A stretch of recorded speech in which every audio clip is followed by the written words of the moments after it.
ನಮಸ್ಕಾರ ಎಲ್ಲ ಕರ್ನಾಟಕದ ಮುಖ್ಯ ಪರೀಕ್ಷೆ ಅಭ್ಯರ್ಥಿಗಳಿಗೆ. ಇವತ್ತು ಸೊಸಾಲಜಿ ಈಗಾಗಲೇ 2 ತರಗತಿಗಳು ಸೊಸಾಲಜಿ ಮುಗಿದಿದೆ.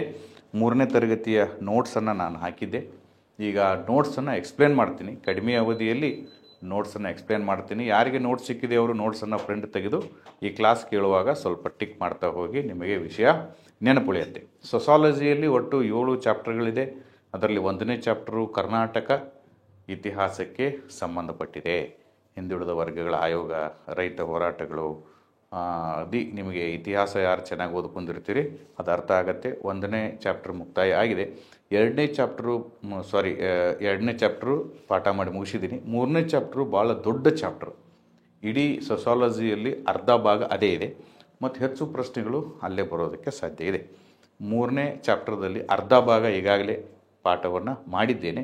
ಇನ್ನುಳಿದ ಅರ್ಧ ಭಾಗವನ್ನು ಇವತ್ತು ಕವರ್ ಮಾಡ್ತೇನೆ. ಆ ಇನ್ನುಳಿದ ಭಾಗದಲ್ಲಿ ಏನೇನಿದೆ ಅಂದರೆ, ಸಾಮಾಜಿಕ ಬದಲಾವಣೆ ಮತ್ತು ಆಧುನೀಕರಣದ ಅಡಿಯಲ್ಲಿ 7ನೇ ಪಾಠ, ಒತ್ತಡ ಸಮೂಹಗಳ ಪಾತ್ರ, ಪ್ರೆಷರ್ ಗ್ರೂಪ್ಸ್ ಅಂತೇಳಿ ಕರಿತಿರ್ತೀವಿ ನಾವು ಇದನ್ನು. ಇದು ನಿಮಗೆ ಸಮಾಜದಲ್ಲಿ ಎಲ್ಲೆಲ್ಲ ಒಂದು ಕಡೆ ಈ ಗುಂಪದ ಸದಸ್ಯರು ತಾವು ಆಗಿರ್ತೀರಿ. ತಾವು ವಿದ್ಯಾರ್ಥಿಗಳಾಗಿರಲಿ, ರೈತರಾಗಿರಲಿ, ಕಾರ್ಮಿಕರಾಗಿರಲಿ, ಮಹಿಳೆಯರಾಗಿರಲಿ, ಹಿಂದುಳಿದ ವರ್ಗದವರಾಗಿರಲಿ, ದಲಿತರಾಗಿರಲಿ, ಯಾವುದೇ ಒಂದು ಕಾರಣಕ್ಕೆ ನೀವು ಇಲ್ಲಿವರೆಗೆ ಯಾವುದಾದ್ರೂ ಒಂದು ಗುಂಪಿಂದು ಸದಸ್ಯ ಆಗಿರ್ತೀರಿ. ರೋಲ್ ಆಫ್ ಪ್ರೆಷರ್ ಗ್ರೂಪ್ಸ್ ಇದನ್ನ ಥರನೇ ನಿಮಗೆ ಪ್ರಶ್ನೆ ಕೇಳ್ತಾನೆ KS ಮುಖ್ಯ ಪರೀಕ್ಷೆಗೆ. ಸಮಾಜದಲ್ಲಿ ಒತ್ತಡ ಗುಂಪುಗಳ ಪಾತ್ರವನ್ನು ಚರ್ಚಿಸಿ, ಸಮಾಜದಲ್ಲಿ ಒತ್ತಡ ಸಮೂಹಗಳ ಪಾತ್ರವನ್ನು ವಿವರಿಸಿ, ಈ ಥರ ಕೇಳ್ಬೋದು. ಆವಾಗ ನೀವು ಆನ್ಸರನ್ನು ಇದೇ ಥರ ಸ್ಟಾರ್ಟ್ ಮಾಡಿ. ಸಮಾಜದ ಇಲ್ಲವೇ ಸರ್ಕಾರದ ಮೇಲೆ ಒತ್ತಡ ಹೇರುವ ಗುಂಪುಗಳನ್ನು ಒತ್ತಡ ಸಮೂಹಗಳು ಎಂದು ಕರೆಯುತ್ತೇವೆ. ಸಿಂಪಲ್ಲಾಗಿ. ಮತ್ತು ಇದು ನೆನಪಿಟ್ಕೊಳ್ಳೋಕ್ಕೂ ಕೂಡ ನಿಮಗೆ ಈಸಿ ಇದೆ. ಸಮಾಜದ ಮೇಲೆ ಅಥವಾ ಸರ್ಕಾರದ ಮೇಲೆ, ಅವುಗಳ ನೀತಿ ಮತ್ತು ಧೋರಣೆಗಳ ಮೇಲೆ ಏನಾದರೂ ಒಂದು ಪಾಲಿಸಿ ಮಾಡಿರ್ತವೆ. ಆ ಪಾಲಿಸಿಗಳ ಮೇಲೆ ಒತ್ತಡ ಹೇರ್ತಕ್ಕಂತಹ ಸಮೂಹಗಳನ್ನು ನಾವು ಒತ್ತಡ ಸಮೂಹಗಳು ಅಥವಾ ಒತ್ತಡ ಗುಂಪುಗಳು ಎಂದು ಕರಿತೀವಿ. ಗುಂಪು ಅಂತ ಬರೆಸಿದ್ರು ಓಕೆ, ಸಮೂಹ ಅಂತ ಬರೆಸಿದ್ರು ಕೂಡ ಓಕೆ. ಇವು ಸಾಮಾಜಿಕ ಬದಲಾವಣೆಯನ್ನು ತರುವಲ್ಲಿ ಅಥವಾ ಅದನ್ನು ವಿರೋಧಿಸುವಲ್ಲಿ ಒತ್ತಡ ಸಮೂಹಗಳು ಪಾತ್ರ ಮಹತ್ವದ್ದು. ಯಾವುದಾದ್ರೂ ಒಂದು ಸರ್ಕಾರದ ನೀತಿ ಬರ್ತದೆ. ಉದಾಹರಣೆಗೆ ಸತಿ ಪದ್ಧತಿ ನಿಷೇಧ ಅಂತ ಬಂತು ರಾಜಾರಾಮ್ ಮೋಹನ್ ರಾಯ್ ಕಾಲದಲ್ಲಿ. ಅದನ್ನು ಕೆಲವೊಬ್ಬರು ವೆಲ್ಕಮ್ ಮಾಡಿದರು, ಇನ್ನು ಕೆಲವೊಬ್ಬರು ವಿರೋಧ ಮಾಡಿದರು. ವೆಲ್ಕಮ್ ಯಾರು ಮಾಡ್ತಾರೆ? ಸ್ತ್ರೀಯರು ಅದರಿಂದ ಯಾರು ಬಾಧಿತರಾಗಿದ್ದರು ಅದನ್ನು ಸ್ವಾಗತ, ಚೆನ್ನಾಗಾಯಿತು ಅಂತಾರೆ. ವಿರೋಧ ಯಾರು ಮಾಡ್ತಾರೆ? ಸಂಪ್ರದಾಯವಾದಿಗಳು ವಿರೋಧ ಮಾಡ್ತಾರೆ. 2019ನೇ ಇಸ್ವಿಯಲ್ಲಿ ತ್ರಿವಳಿ ತಲಾಕ್ ಅಂತ ಒಂದಿತ್ತು, ಅದನ್ನು ರದ್ದು ಮಾಡಿದರು ಕೇಂದ್ರ ಸರ್ಕಾರ. ತಲಾಕ್ ಅಂತ ಹೇಳೋ ಮೂಲಕ ಮುಸ್ಲಿಂ ಮಹಿಳೆಗೆ ವಿಚ್ಛೇದನ ಆಯಿತು. ಫೋನ್ದಾಗ ಹೇಳಿದ್ರು ಓಕೆ, ವಾಟ್ಸಪ್ದಾಗ ಹೇಳಿದ್ರು ಓಕೆ, ಮೆಸೇಜ್ ಕಳಿಸಿದ್ರು ಓಕೆ. ಇದರಿಂದ ಮಹಿಳೆಯರಿಗೆ ಅನ್ಯಾಯ ಆಗ್ತಾ ಇತ್ತು. ಆವಾಗ ಇದನ್ನು ನಿಷೇಧ ಮಾಡಿರೋದ್ರಿಂದ ಮಹಿಳೆಯರಿಗೆ ಖುಷಿ ಆಯಿತು, ವೆಲ್ಕಮ್ ಮಾಡಿರೋ ಅವರನ್ನು. ಅಲ್ಲೇ ಇಸ್ಲಾಂದಲ್ಲಿರ್ತಕ್ಕಂಥ ಫಂಡಮೆಂಟಲಿಸ್ಟ್ ಮೂಲಭೂತವಾದಿಗಳು ವಿರೋಧ ಮಾಡಿದ್ರು ಅದನ್ನ. ಇಂಥದ್ದು ಮಾಡೋದ್ರಿಂದ ನಮ್ಮ ಧಾರ್ಮಿಕ ಆಚರಣೆಗೆ ಧಕ್ಕೆ ತರತ್ತಾರೆ ಅಂತೇಳಿ. ಸೊ ದ್ಯಾಟ್ ಈ ಒತ್ತಡ ಗುಂಪುಗಳು ಒಂದು ವಿಷಯವನ್ನು ವಿರೋಧನೂ ಮಾಡ್ತವೆ, ಒಂದು ವಿಷಯವನ್ನು ವೆಲ್ಕಮ್ ಕೂಡ ಮಾಡ್ತವೆ. ಹಾಗಾದರೆ ಈ ಒತ್ತಡ ಗುಂಪುಗಳದಾವಲ್ಲ, ಇವು ಯಾವುದ್ರ ಮೇಲೆ ಒತ್ತಡವನ್ನು ಹೇರ್ತವ ಅಂತ ತಿಳ್ಕೊಳ್ಳೋಣ. ಒಂದನೇದು ಸರ್ಕಾರದ ನೀತಿ ಮತ್ತು ಧೋರಣೆ. ಸರ್ಕಾರ ಒಂದೇನಾದರೂ ನೀತಿ ಥರ ಪ್ರಾರಂಭ ಮಾಡ್ತತಿ, ಅದನ್ನು ಒತ್ತಡ ಹೇರ್ತಿರ್ತವೆ. ಈಗ ತ್ರಿಭಾಷಾ ಸೂತ್ರ ಅಂತ ಒಂದಿದೆ, ತ್ರಿಭಾಷಾ ನೀತಿ, ರಾಷ್ಟ್ರೀಯ NEP ನ್ಯಾಷನಲ್ ಎಜುಕೇಷನ್ ಪಾಲಿಸಿ ಅಡಿಯಲ್ಲಿ, ನ್ಯೂ ಎಜುಕೇಷನ್ ಪಾಲಿಸಿ ಅಡಿಯಲ್ಲಿ 3 ಭಾಷೆಗಳನ್ನು ಏನು ಮಾಡ್ತಾ ಇದ್ದಾರೆ, ನಮ್ಮ ಶಿಕ್ಷಣ ವ್ಯವಸ್ಥೆಯಲ್ಲಿ ಸೇರಿಸ್ತಾ ಇದ್ದಾರೆ. ಅದನ್ನು ಕೆಲವೊಬ್ಬರು ವಿರೋಧಿಸ್ತಾ ಇದ್ದಾರೆ, ಕೆಲವೊಬ್ಬರು ಅದನ್ನ ಏನು ಮಾಡ್ತಾ ಇದ್ದಾರೆ, ಸ್ವಾಗತ ಮಾಡ್ತಾ ಇದ್ದಾರೆ. ಸೊ ದಟ್ ನೀತಿ ಧೋರಣೆಗಳ ಮೇಲೆ ಒತ್ತಡ ಹೇರಬಹುದು. ಹೊಸ ಕಾನೂನುಗಳು ಬರ್ತವೆ. ಉದಾಹರಣೆಗೆ ಕೃಷಿ ಕಾಯ್ದೆಗಳು ಅಂತ ಬಂದಿತ್ತು, 3 ಕೃಷಿ ಕಾಯ್ದೆಗಳು ಬಂದಿತ್ತು. ಅದರ ವಿರುದ್ಧ ರೈತರು ಹೋರಾಟ ಮಾಡಿ ಅದನ್ನು ಕ್ಯಾನ್ಸಲ್ ಮಾಡಿಸ್ಬಿಟ್ರು, ಸಸ್ಪೆಂಡ್ ಮಾಡಿಸ್ಬಿಟ್ರು. ಓಕೆ. ನೆಕ್ಸ್ಟು ಸರ್ಕಾರದ ಹೊಸ ಉಪಕ್ರಮಗಳು. ಸರ್ಕಾರ ಒಂದು ಯಾವುದಾದ್ರೂ ಯೋಜನೆ ತಂದಿರಬಹುದು, ಓಕೆ, ಒಂದೇನಾದರೂ ಮೀಸರ್ಸ್ ತಂದಿರಬಹುದು, ಅದರ ವಿರುದ್ಧನೂ ಹೋರಾಟ ಮಾಡ್ತವೆ. ಅದನ್ನು ಕೂಡ ಸರ್ಕಾರ ಹಿಂಪಡೆಯುವಂಗೆ ಮಾಡ್ತವೆ. ಸೊ ದ್ಯಾಟ್ ಒತ್ತಡ ಗುಂಪುಗಳು ಈ 3 ವಿಷಯಗಳ ಮೇಲೆ ಏನು ಮಾಡ್ತಿರ್ತವೆ, ಯಾವಾಗಲೂ ಕೂಡ ಒತ್ತಡವನ್ನು ಸರ್ಕಾರದ ಮೇಲೆ ಹೇರ್ತಿರ್ತವೆ. ಅದನ್ನೇ ಎಕ್ಸ್ಪ್ಲೇನ್ ಮಾಡಿದ ಹಾಗೆ ಸರ್ಕಾರದ ಇತ್ತೀಚಿನ 3 ಕೃಷಿ ಕಾಯ್ದೆಗಳು ಜಾರಿಗೆ ಬಂದಿತ್ತು, ಅದನ್ನು ರೈತ ಸಂಘಟನೆಗಳು ವಿರೋಧಿಸಿದವು. ಮತ್ತು MSP ಅಂತಕ್ಕಂಥದ್ದು ನೋಡಿ, ಇನ್ನೂ ಕೂಡ ಇದು ಹೋರಾಟ ನಡೆದಿದೆ. ಕೇಂದ್ರ ಸರ್ಕಾರದ ವಿರುದ್ಧ ಮಿನಿಮಮ್ ಸಪೋರ್ಟ್ ಪ್ರೈಸ್ ಅಂತೇಳಿ, ರೈತರು ಬೆಳೆದಿರ್ತಕ್ಕಂಥ ಬೆಳೆಗಳಿಗೆ ಕನಿಷ್ಠ ಬೆಂಬಲ ಬೆಲೆ ಕೊಡಿ. ಒಂದು ವೇಳೆ ಮಾರುಕಟ್ಟೆಯಲ್ಲಿ ಅದು ಮಾರಾಟ ಆಗಲಿಕ್ಕೆ ಅಂದರೆ ನೀವು ಅದನ್ನು ನೀವು ತಗೊಂಡು ಅದನ್ನು ರೈತರಿಗೆ ಅನುಕೂಲ ಮಾಡಿಕೊಡಿ. ಮತ್ತು ಕೇವಲ 23 ಬೆಳೆಗಳಿಗೆ ಮಾತ್ರ MSP ಇದೆ. ಶುಗರ್ ಕೇನ್ ಇನ್ನೊಂದು ಸೇರಿಸಿದರೆ 24 ಆಗುತ್ತೆ. ಬರೀ ನೀವು 23-24 ಬೆಳೆಗಳನ್ನ ಅಷ್ಟೇ ಬೆಳಿತೀವ ಭಾರತ ದೇಶದಲ್ಲಿ? ಭಾರತ ದೇಶದಲ್ಲಿ ಬೆಳೆಯದ ಬೆಳೆಗಳಿಲ್ಲ, ಕಣ್ಣಿಗೆ ಕಾಣದ ಕುಲಗಳಿಲ್ಲ ಅಂತ ಒಬ್ಬ ಸಮಾಜಶಾಸ್ತ್ರಜ್ಞ ಹೇಳ್ತಾನೆ. ಇಷ್ಟೆಲ್ಲ ಬೆಳೆಗಳಿರುವಾಗ ನೀವು ಕೇವಲ 23-24 ಬೆಳೆಗಳಿಗೆ ಮಾತ್ರ MSP ಮಾಡಿ, ಉಳಿದವುಗಳಿಗೆ ಮಾಡಲಿಲ್ಲ ಅಂದರೆ ಹೇಗೆ? ಸೊ ದ್ಯಾಟ್ ಅದನ್ನು ಕೂಡ ನ್ಯಾಯಬದ್ಧವಾಗಿ ಮಾಡಿಲ್ಲ, ಸಂವಿಧಾನಬದ್ಧವಾಗಿ ಮಾಡಿಲ್ಲ, ಘೋಷಣೆ ಮಾಡಿಬಿಡ್ತೀರಿ, ಅದಕ್ಕಿಂತ ಕಡಿಮೆ ರೇಟದಲ್ಲಿ ಮಾರ್ಕೆಟ್ದಲ್ಲಿ ತೊಗೊಳ್ತಾರೆ. ಸೊ ದ್ಯಾಟ್ ಇದ್ರ ಬಗ್ಗೆ ಈಗೇನು ನಡೆದಿದೆ, ರೈತ ಹೋರಾಟಗಳು ನಡೆದಿದೆ. ರೈತ ಸಂಘಟನೆಗಳು ಕೂಡ ಏನದೊಂದು ಒತ್ತಡ ಗುಂಪುಗಳಾಗಿರ್ತದೆ. ಇವು ಸರ್ಕಾರದ ಮೇಲೆ ಒತ್ತಡ ಹಾಕುತ್ತಿವೆ. ಸರ್ಕಾರಿ ಉದ್ಯೋಗದಲ್ಲಿ ಭ್ರಷ್ಟಾಚಾರ ವಿರುದ್ಧ ವಿದ್ಯಾರ್ಥಿಗಳ ಸಂಘಟನೆ ವಿರೋಧವನ್ನು ಮಾಡ್ತಿರ್ತವೆ. ನಿಮ್ಮ ವಿದ್ಯಾರ್ಥಿ ಸಂಘಟನೆಗಳು ಏನು ಬರ್ತಾವಲ್ಲ ಅವು ಕೂಡ ಪ್ರೆಷರ್ ಗ್ರೂಪ್ಸೇ. KPSCದಲ್ಲಿ KEAದಲ್ಲಿ ಹಗರಣಗಳಾಗ್ತಾ ಇದೆ, ಸ್ಕ್ಯಾಮ್ ಆಗ್ತಾ ಇದೆ, ಭ್ರಷ್ಟಾಚಾರ ನಡೀತಾ ಇದೆ ಅಂತ ತಿಳ್ಕೊಂಡು ನೀವೊಂದು ವಿದ್ಯಾರ್ಥಿ ಸಂಘಟನೆಯನ್ನು ಮಾಡ್ಕೊಂಡು ಏನು ಹೋರಾಟ ಮಾಡ್ತಾ ಇದ್ರಲ್ಲ ಅದು ಕೂಡ ಒತ್ತಡ ಗುಂಪುಗಳೇ. ಒಟ್ಟೆ ಏನು ಇಂಪಾರ್ಟೆಂಟ್ ಅಂದ್ರೆ ಮತ್ತು ವಿದ್ಯಾರ್ಥಿ ಸಂಘಟನೆದಾಗ ವಿದ್ಯಾರ್ಥಿಗಳು ಅಷ್ಟೇ ಇರಬೇಕು. ಅದ್ರಾಗ ನೀವು ಬೇರೆದವ್ರನ್ನ ತಂದು ಅದ್ರಾಗ ಸೇರಿಸ್ರಿ ಅಂದ್ರೆ ಅದು ಮಾತ್ರ ರಾಜಕೀಕರಣ ಆಗ್ತದೆ, ಆಮೇಲೆ ಅದು ಡೈವರ್ಟ್ ಆಗ್ತದೆ. ಸೊ ದ್ಯಾಟ್ ಒತ್ತಡ ಗುಂಪುಗಳು ಭಾಳ ಸಿಸ್ಟಮೆಟಿಕ್ಕಾಗಿ ಆರ್ಗನೈಸ್ ಆಗಬೇಕು. ಅದರಿಂದ ಯಾವ ಬಾಧಿತರಾಗಿರಲ್ಲ ಅದರಟ್ಟ ಅವರಾಗಿರ್ಬೇಕು. ಇಲ್ಲಾರ ಬೇರೆದವರು ಬಂದು ಅದನ್ನ ಮಿಸ್ಯೂಸ್ ಮಾಡಿಕೊಂಡು ಆ ಒಂದು ಒತ್ತಡ ಗುಂಪಿನ ಉದ್ದೇಶವನ್ನು ಏನು ಮಾಡ್ಬೋದು, ಬೇರೆ ಕಡೆ ಸೆಳಿಬೋದು. ಸೊ ದ್ಯಾಟ್ ಅದಕ್ಕೆ ವಿದ್ಯಾರ್ಥಿಗಳು ಭಾಳ ಲಕ್ಷ್ಯ ಕೊಟ್ಟ ಅದನ್ನು ನೋಡಬೇಕು. ಇದಾದ ನಂತರ ಭಾರತದಲ್ಲಿರ್ತಕ್ಕಂತಹ ಒತ್ತಡ ಗುಂಪುಗಳು ಯಾವ್ದ್ಯಾವುದು ಈಗಾಗಲೇ ಕ್ಲೂ ಕೊಟ್ಬಿಟ್ಟಿದ್ದೀನಿ ನಿಮಗೆ. ಯಾವ್ದ್ಯಾವ್ದಿದೆ ಒಂದು 4 ಬರೆಯೋದು, 50, 60, 100 ಬರಿಬೋದು ನೀವು. ಅದರ ಬರೆಯೋಕಲ್ಲಿ ಒಂದೇ ಪೇಜ್ ಬರೀಬೇಕಲ್ಲ ನಾವು. ನಾನು ಬರೆದಿದ್ದೀನಿ ಮೊನ್ನೆದು ಜಾತಿ ಸಂಘಟನೆಗಳು. ಇದನ್ನು ಮರಿಬಾರ್ದು. ಯಾಕೆ ಹೇಳ್ರಿ, ಫಸ್ಟ್ ಹುಟ್ಟಿದ್ದ ನಮ್ಮಲ್ಲಿ ಜಾತಿ ಸಂಘಟನೆಗಳು. ನಮ್ಮ ದೇಶದಾಗ ಏನು ಇರ್ಲಿಕ್ಕಂಡೈತಿ ಅದರ ಜಾತಿ ಅಂತೂ ಭಾಳ ಇಂಪಾರ್ಟೆಂಟ್ ನಮ್ಮಲ್ಲಿ. ಮತ್ತು ನಾವು ಜಾತ್ಯತೀತ ಸಮಾಜ ಅಂತ ಕರಿತೀವಿ. ನಮ್ಮದು ಜಾತ್ಯತೀತತೆ ಅಂತಕ್ಕಂಥ ಪರಿಕಲ್ಪನೆಯನ್ನು ಸಮಾಜದಾಗ ಇಟ್ಟಿವಿ. ಬಟ್ ಫಸ್ಟ್ ನಮ್ಮಲ್ಲಿ ಸ್ಟಾರ್ಟ್ ಆಗೋದು ಜಾತಿ. ಈಗ ಯಾರೊಬ್ಬರು ಬಂದು ಮುಂದೆ ಕೂತ್ರಂದ್ರೆ ನಿನ್ನ ಹೆಸರು ಏನಾಗಿ ಕೇಳ್ತೀವಿ ಅವ್ರಿಗೆ. ಎರಡನೇದು ಏನು ಕೇಳ್ತೀವಿ, ನಿನ್ನ ಅಡ್ಡೆ ಹೆಸರು ಏನಾತ್ ಕೇಳ್ತೀವಿ. ಮೂರನೇದು ಏನು ಕೇಳ್ತೀವಿ, ನೀ ಏನು ಮಾಡ್ತೀವಿ ಅಂತ ಕೇಳ್ತೀವಿ. ನಾಲ್ಕನೇದು ಕೇಳ್ತೀವಲ್ಲ ಅದನ್ನ ಕೇಳಬಾರ್ದು ನಾವು. ನಾಲ್ಕನೇದು ಕೇಳೋದೇನು ಹೇಳ್ರಿ, ನಿಮ್ಮ ಜಾತಿ ಯಾವುದಾ ಅಂತೇಳಿ. ತಿಳಿತಾ? ನಮ್ಮ ದೇಶದಲ್ಲಿ ಜಾತಿ ಅನ್ನೋದು ಅಷ್ಟು ಹಾಸುಹೊಕ್ಕಾಗಿದೆ. ಮತ್ತು ಸಂವಿಧಾನದಲ್ಲಿ ಏನಂತೀವಿ, ನಮ್ಮದು ಜಾತ್ಯತೀತತೆ. ಭಾರತದ ಸಂವಿಧಾನದ ಪೀಠಿಕೆಯಲ್ಲಿ ಜಾತ್ಯತೀತತೆ ಸೇರಿಸಿದ್ರಲ್ಲ, ಧರ್ಮ ನಿರಪೇಕ್ಷತೆ ಸೇರಿದ್ರಲ್ಲ, ಅದಕ್ಕೆ ನಮ್ಮ ಮುಂದೆ ಯಾರೇ ಬಂದರೂ ಕೂಡ 1ನೇದು ಕೇಳಬೇಕು, 2ನೇದು ಕೇಳಬೇಕು, 3ನೇದು ಕೇಳಬೇಕು, 4ನೇದು ಏನು ಮಾಡಬಾರ್ದು ನಾವು ಕೇಳಬಾರ್ದು. ಅತಿಯುಕ್ರ ಮಾತು ನಾವೇ ಕೇಳ್ತಿರ್ತೀವಿ. ಅದು ಹಾಗೆ ಅದು, ಯಾಕಂದ್ರೆ ಅದು ರಕ್ತಗತವಾಗಿ ಬಂದುಬಿಟ್ಟಿದೆ. ಸೊ ದಟ್ ಅದು ಒಂದು ಜಾತಿ ಸಂಘಟನೆ ತಪ್ಪೇನಲ್ಲ. ಅದು ಮತ್ತೆ ಬೇಕಲ್ಲ, ಮತ್ತು ಒಂದು ಗುಂಪು ಬೇಕಲ್ಲ. ಆ ಒಂದು ಸಮುದಾಯಕ್ಕೆ ನೋವುಗಳಾದಾಗ, ಸಂಕಷ್ಟಗಳಾದಾಗ ಮತ್ತು ಅವ್ರು ಗುಂಪು ಮಾಡ್ಕೊಂಡು ಹೋರಾಟ ಮಾಡಕ್ಕೆ ಬೇಕಲ್ಲ. ಆ ಕಾರಣಕ್ಕೆ ಅದು ಯಾರು ಎಷ್ಟೇ ಜನ ಬಂದು ಹೇಳಿದ್ರು ಕೂಡ, ಬುದ್ಧ, ಬಸವ, ಗಾಂಧಿ, ಅಂಬೇಡ್ಕರ್ ಎಲ್ಲರೂ ಬಂದು ಹೇಳಿದ್ರು ಕೂಡ ಅದನ್ನ ಜನ ಕೇಳತ್ತಿಲ್ಲ. ಅವ್ರನ್ನ ದೇವ್ರಂತೇಳಿ ಪೂಜೆ ಮಾಡ್ತಾರೆ, ಅವ್ರ ಮೂರ್ತಿ. ಬಟ್ ಅವ್ರು ಹೇಳಿದ ಮಾತಂತ್ರ ಕೇಳತ್ತಿಲ್ಲ. ಅಂದ್ರೆ ವಿಚಾರ ಮಾಡ್ರಿ, ಅವ್ರಿಗೆ ಜಾತಿ ಮುಖ್ಯ ಅಥವಾ ಬುದ್ಧ, ಬಸವ, ಗಾಂಧಿ, ಅಂಬೇಡ್ಕರ್ ಮುಖ್ಯ? ತಿಳಿತಲ್ಲ. ಮನೇಲಿ ಕೇಳಿದ್ರೆ ಅವರು ಬೇಕು ಸರ್ ನಮಗೆ, ಮತ್ತು ಇವರು ಬೇಕಂತ ಹೇಳ್ತಾರೆ ಅವ್ರು. ತಿಳಿತಾರೆ? ಅದು ಜನರ ಮನಸ್ಥಿತಿ. ಅದನ್ನು ಬದಲು ಮಾಡೋದು ಸಾಧ್ಯ ಇಲ್ಲ, ಶತಮಾನಗಳು ಬೇಕಾಗತ್ತೆ. ಈ ಜಾತಿ ಸಂಘಟನೆಗಳು ಹೆಂಗೆ ಆಗ್ತಾವೆ ಅಂದರೆ, ಕೋಟ್ ಹಾಕಿದ್ದೀನಿ ನೋಡಿ. ಭಾರತದಲ್ಲಿ ಬೆಳೆಯದ ಬೆಳೆಗಳಿಲ್ಲ, ಕಣ್ಣಿಗೆ ಕಾಣದ ಕುಲಗಳಿಲ್ಲ. ನೀವು ಸೊಸಾಲಜಿಯಲ್ಲಿ ಈ ಥರ ಕೋಟ್ಸ್ಗಳನ್ನ ಹಾಕಲೇಬೇಕು. ಎಸ್ಸೆದಲ್ಲಿಯೂ ಕೂಡ ಈ ಥರ ಕೋಟ್ಸ್ಗಳನ್ನ ಹಾಕಕ್ಕೆ ಹೇಳ್ತಿರ್ತೀನಿ ನಾನು. ಆ ಥರ ಈ ಕೋಟ್ಸ್ಗಳನ್ನ ಆಗಾಗ ಹಾಕೋತಿದ್ರಿ ಅಂದರೆ ನಿಮಗೆ ಒಳ್ಳೆಯ ವಿಷಯವನ್ನು ತಿಳ್ಕೊಂಡಾನ ಅಂತೇಳಿ ವ್ಯಾಲ್ಯೂಯೇಟರ್ಗೆ ಗೊತ್ತಾಗ್ತೈತಿ, ಮಾರ್ಕ್ಸ್ಗಳು ಬರ್ತಾವೆ. ಎಂದಿದ್ದಾರೆ ಸಮಾಜಶಾಸ್ತ್ರಜ್ಞರೊಬ್ಬರು. ಯಾರದ್ದು ಗೊತ್ತಿಲ್ಲಾಗಿತ್ತಂದ್ರೆ ಬರೆದು ಬಿಡೋದು, ಸಮಾಜಶಾಸ್ತ್ರಜ್ಞರೊಬ್ಬರು ಈ ರೀತಿ ಹೇಳ್ಯಾರಂತ. ಪ್ರಸ್ತುತ ಕರ್ನಾಟಕದಲ್ಲಿ ಲಿಂಗಾಯತ ಜಾತಿಯವರು ನೋಡಿ, ನಾನು ಕೆಲವೊಬ್ರು ಹೇಳ್ತಾರೆ ಜಾತಿ ಹೆಸರುಗಳನ್ನ ನೀವು ಹಾಕಬಾರ್ದು, ಓಕೆ. ಬಟ್ ಲಾಸ್ಟ್ KS ಎಕ್ಸಾಮಿನೇಷನ್ದಾಗ ಎಸ್ಸೆದಲ್ಲಿ ಒಂದು ಕ್ವಶನ್ ಬಂದಿತ್ತು. ಲಿಂಗಾಯತ ಜಾತಿಯವರು ಪ್ರತ್ಯೇಕ ಧರ್ಮದ ಬೇಡಿಕೆಯನ್ನಿಟ್ಟಾರ, ಅದರದ ಪ್ರಸ್ತುತತೆ ಮತ್ತು ಅಪ್ರಸ್ತುತೆಯನ್ನು ಚರ್ಚಿಸಿ ಅಂತೆ. ಕ್ವಶನನ್ನ ಆ ಥರ ಕೊಡತ್ತಾರ ಅವ್ರು. ಇನ್ನಲ್ತವಾಗಿ ಇನ್ನು ಲಿಂಗಾಯತನ ಶಬ್ದ ಬಳಸಬೇಕಿಲ್ಲ. ಸೊ ದಟ್ ಸಮಾಜಶಾಸ್ತ್ರದ ಬರೆಯುವಾಗ ಜಾತಿಯ ಹೆಸರು, ಧರ್ಮದ ಹೆಸರು, ಜೊತೆಗೆ ಕೆಲವೊಬ್ಬರು ವ್ಯಕ್ತಿಗಳ ಹೆಸರು ನಾವು ಬರೀಲೇಬೇಕಾಗ್ತದೆ. ಒಂದು ಜಾತಿಯವರು ಅಂದ್ರೆ ಅದು ಕ್ಲಾರಿಟಿ ಬರೋಂಗಿಲ್ಲ ಅದು. ಸೊ ದಟ್ ಕ್ವಶನ್ ಪೇಪರ್ದಲ್ಲಿನೇ ಅವರು ಜಾತಿಗಳ ಹೆಸರನ್ನು ಕೊಟ್ಟು ಕೇಳ್ತಿರುವಾಗ ನಾವ್ಯಾಕೆ ಉತ್ತರ ಪತ್ರಿಕೆಯಲ್ಲಿ ಬರೀಬಾರ್ದು? ನನ್ನ ವಾದ ಇದು. ನಿಮ್ಗೆ ಇಷ್ಟ ಆದರೆ ನೀವೇನು ಮಾಡಿ, ಹೆಸರು ಹಾಕಿ. ಇಲ್ಲಾಂದ್ರೆ ಒಂದು ಜಾತಿಯವರು ಅಂತ ನೀವು ಬರೆದ್ರೂ ಕೂಡ ತೊಂದರೆ ಇಲ್ಲ. It is your choice. Lingayat ಜಾತಿಯವರು 2A ಮೀಸಲಾತಿಗಾಗಿ ಸರ್ಕಾರದ ಮೇಲೆ ಒತ್ತಡವನ್ನು ಹೇರುತ್ತಿದ್ದಾರೆ. ಕರ್ನಾಟಕದಲ್ಲಿ ಭಾಳ ಪ್ರಸ್ತುತತೆ ಇದು. ಮೊನ್ನೆ ಸುವರ್ಣ ವಿಧಾನಸೌಧದಲ್ಲಿ ಏನೋ ಸೆಷನ್ ನಡೆದಾಗ ಅಲ್ಲಿಯೂ ಕೂಡ ಏನಾಯಿತು, ಹೋರಾಟ ಮಾಡಿದರು. ಆ ಹೋರಾಟ ಲಾಠಿ ಚಾರ್ಜ್ ಎಡೆಗೆ ಹಿಂಸಾಚಾರದ ಕಡೆ ತಿರುಗಿತು, ಭಾಳಷ್ಟು ವಾದ ವಿವಾದಗಳಾಯಿತು. ಸೊ ದಟ್ ಇದು ಗೊತ್ತಾಗತ್ತೆ ಅವನಿಗೆ, ಕರೆಂಟ್ ಇವೆಂಟ್ಸ್ ಗೊತ್ತೈತೆ ಅಂತ. ಇನ್ನೊಂದು ಕುರುಬ ಜಾತಿಯವರು, ಕರ್ನಾಟಕದಲ್ಲಿ ಇನ್ನೊಂದು ಜಾತಿ ಇದೆ ಕುರುಬ ಜಾತಿಯವರು, ನಮ್ಮನ್ನು ಪರಿಶಿಷ್ಟ ಪಂಗಡಕ್ಕೆ ಸೇರಿಸಿ ಅಂತೇಳಿ ಅವರು ಹೋರಾಟ ಮಾಡಿದರು 2-3 ವರ್ಷ. ಈಗ ಅದರ ರೆಕಮೆಂಡೇಶನ್ ಕೇಂದ್ರ ಸರ್ಕಾರಕ್ಕೆ ಹೋಗಿದೆ. ಇನ್ನು ಕೇಂದ್ರ ಸರ್ಕಾರದವ್ರು ಏನು ಮಾಡ್ತಾರೋ ನೋಡಬೇಕು. ಶೆಡ್ಯೂಲ್ ಟ್ರೈಬನ್ನು ಕೊಡಿ ಅಂತೇಳಿ ಅವ್ರು ಹೋರಾಟ ಮಾಡ್ತಾ ಇದ್ದಾರೆ. ಇದು ಈ ತರಹದ ಒತ್ತಡಗಳನ್ನ ಯಾರು ಹೇಳ್ತಾರೆ? ಯಾವ ಗುಂಪದವ್ರು ಹೇಳ್ತಾರೆ? ಜಾತಿ ಸಂಘಟನೆಯವರು. ಓಕೆ, ನೆಕ್ಸ್ಟ್ ಇನ್ ರಾಜಕೀಯ ಪಕ್ಷಗಳು. ಈ ರಾಜಕೀಯ ಪಕ್ಷಗಳು ಕೂಡ ಒಂದು ಒತ್ತಡ ಗುಂಪುಗಳೇ. ಹಲವಾರು ಪಕ್ಷಗಳಿದೆ ನಮ್ಮಲ್ಲಿ ಪಕ್ಷಗಳಂತೂ ನಿಮಗೆ ಗೊತ್ತೇ ಇದೆ. ರಾಷ್ಟ್ರೀಯ ಪಕ್ಷಗಳಿದೆ, ಪ್ರಾದೇಶಿಕ ಪಕ್ಷಗಳಿದೆ.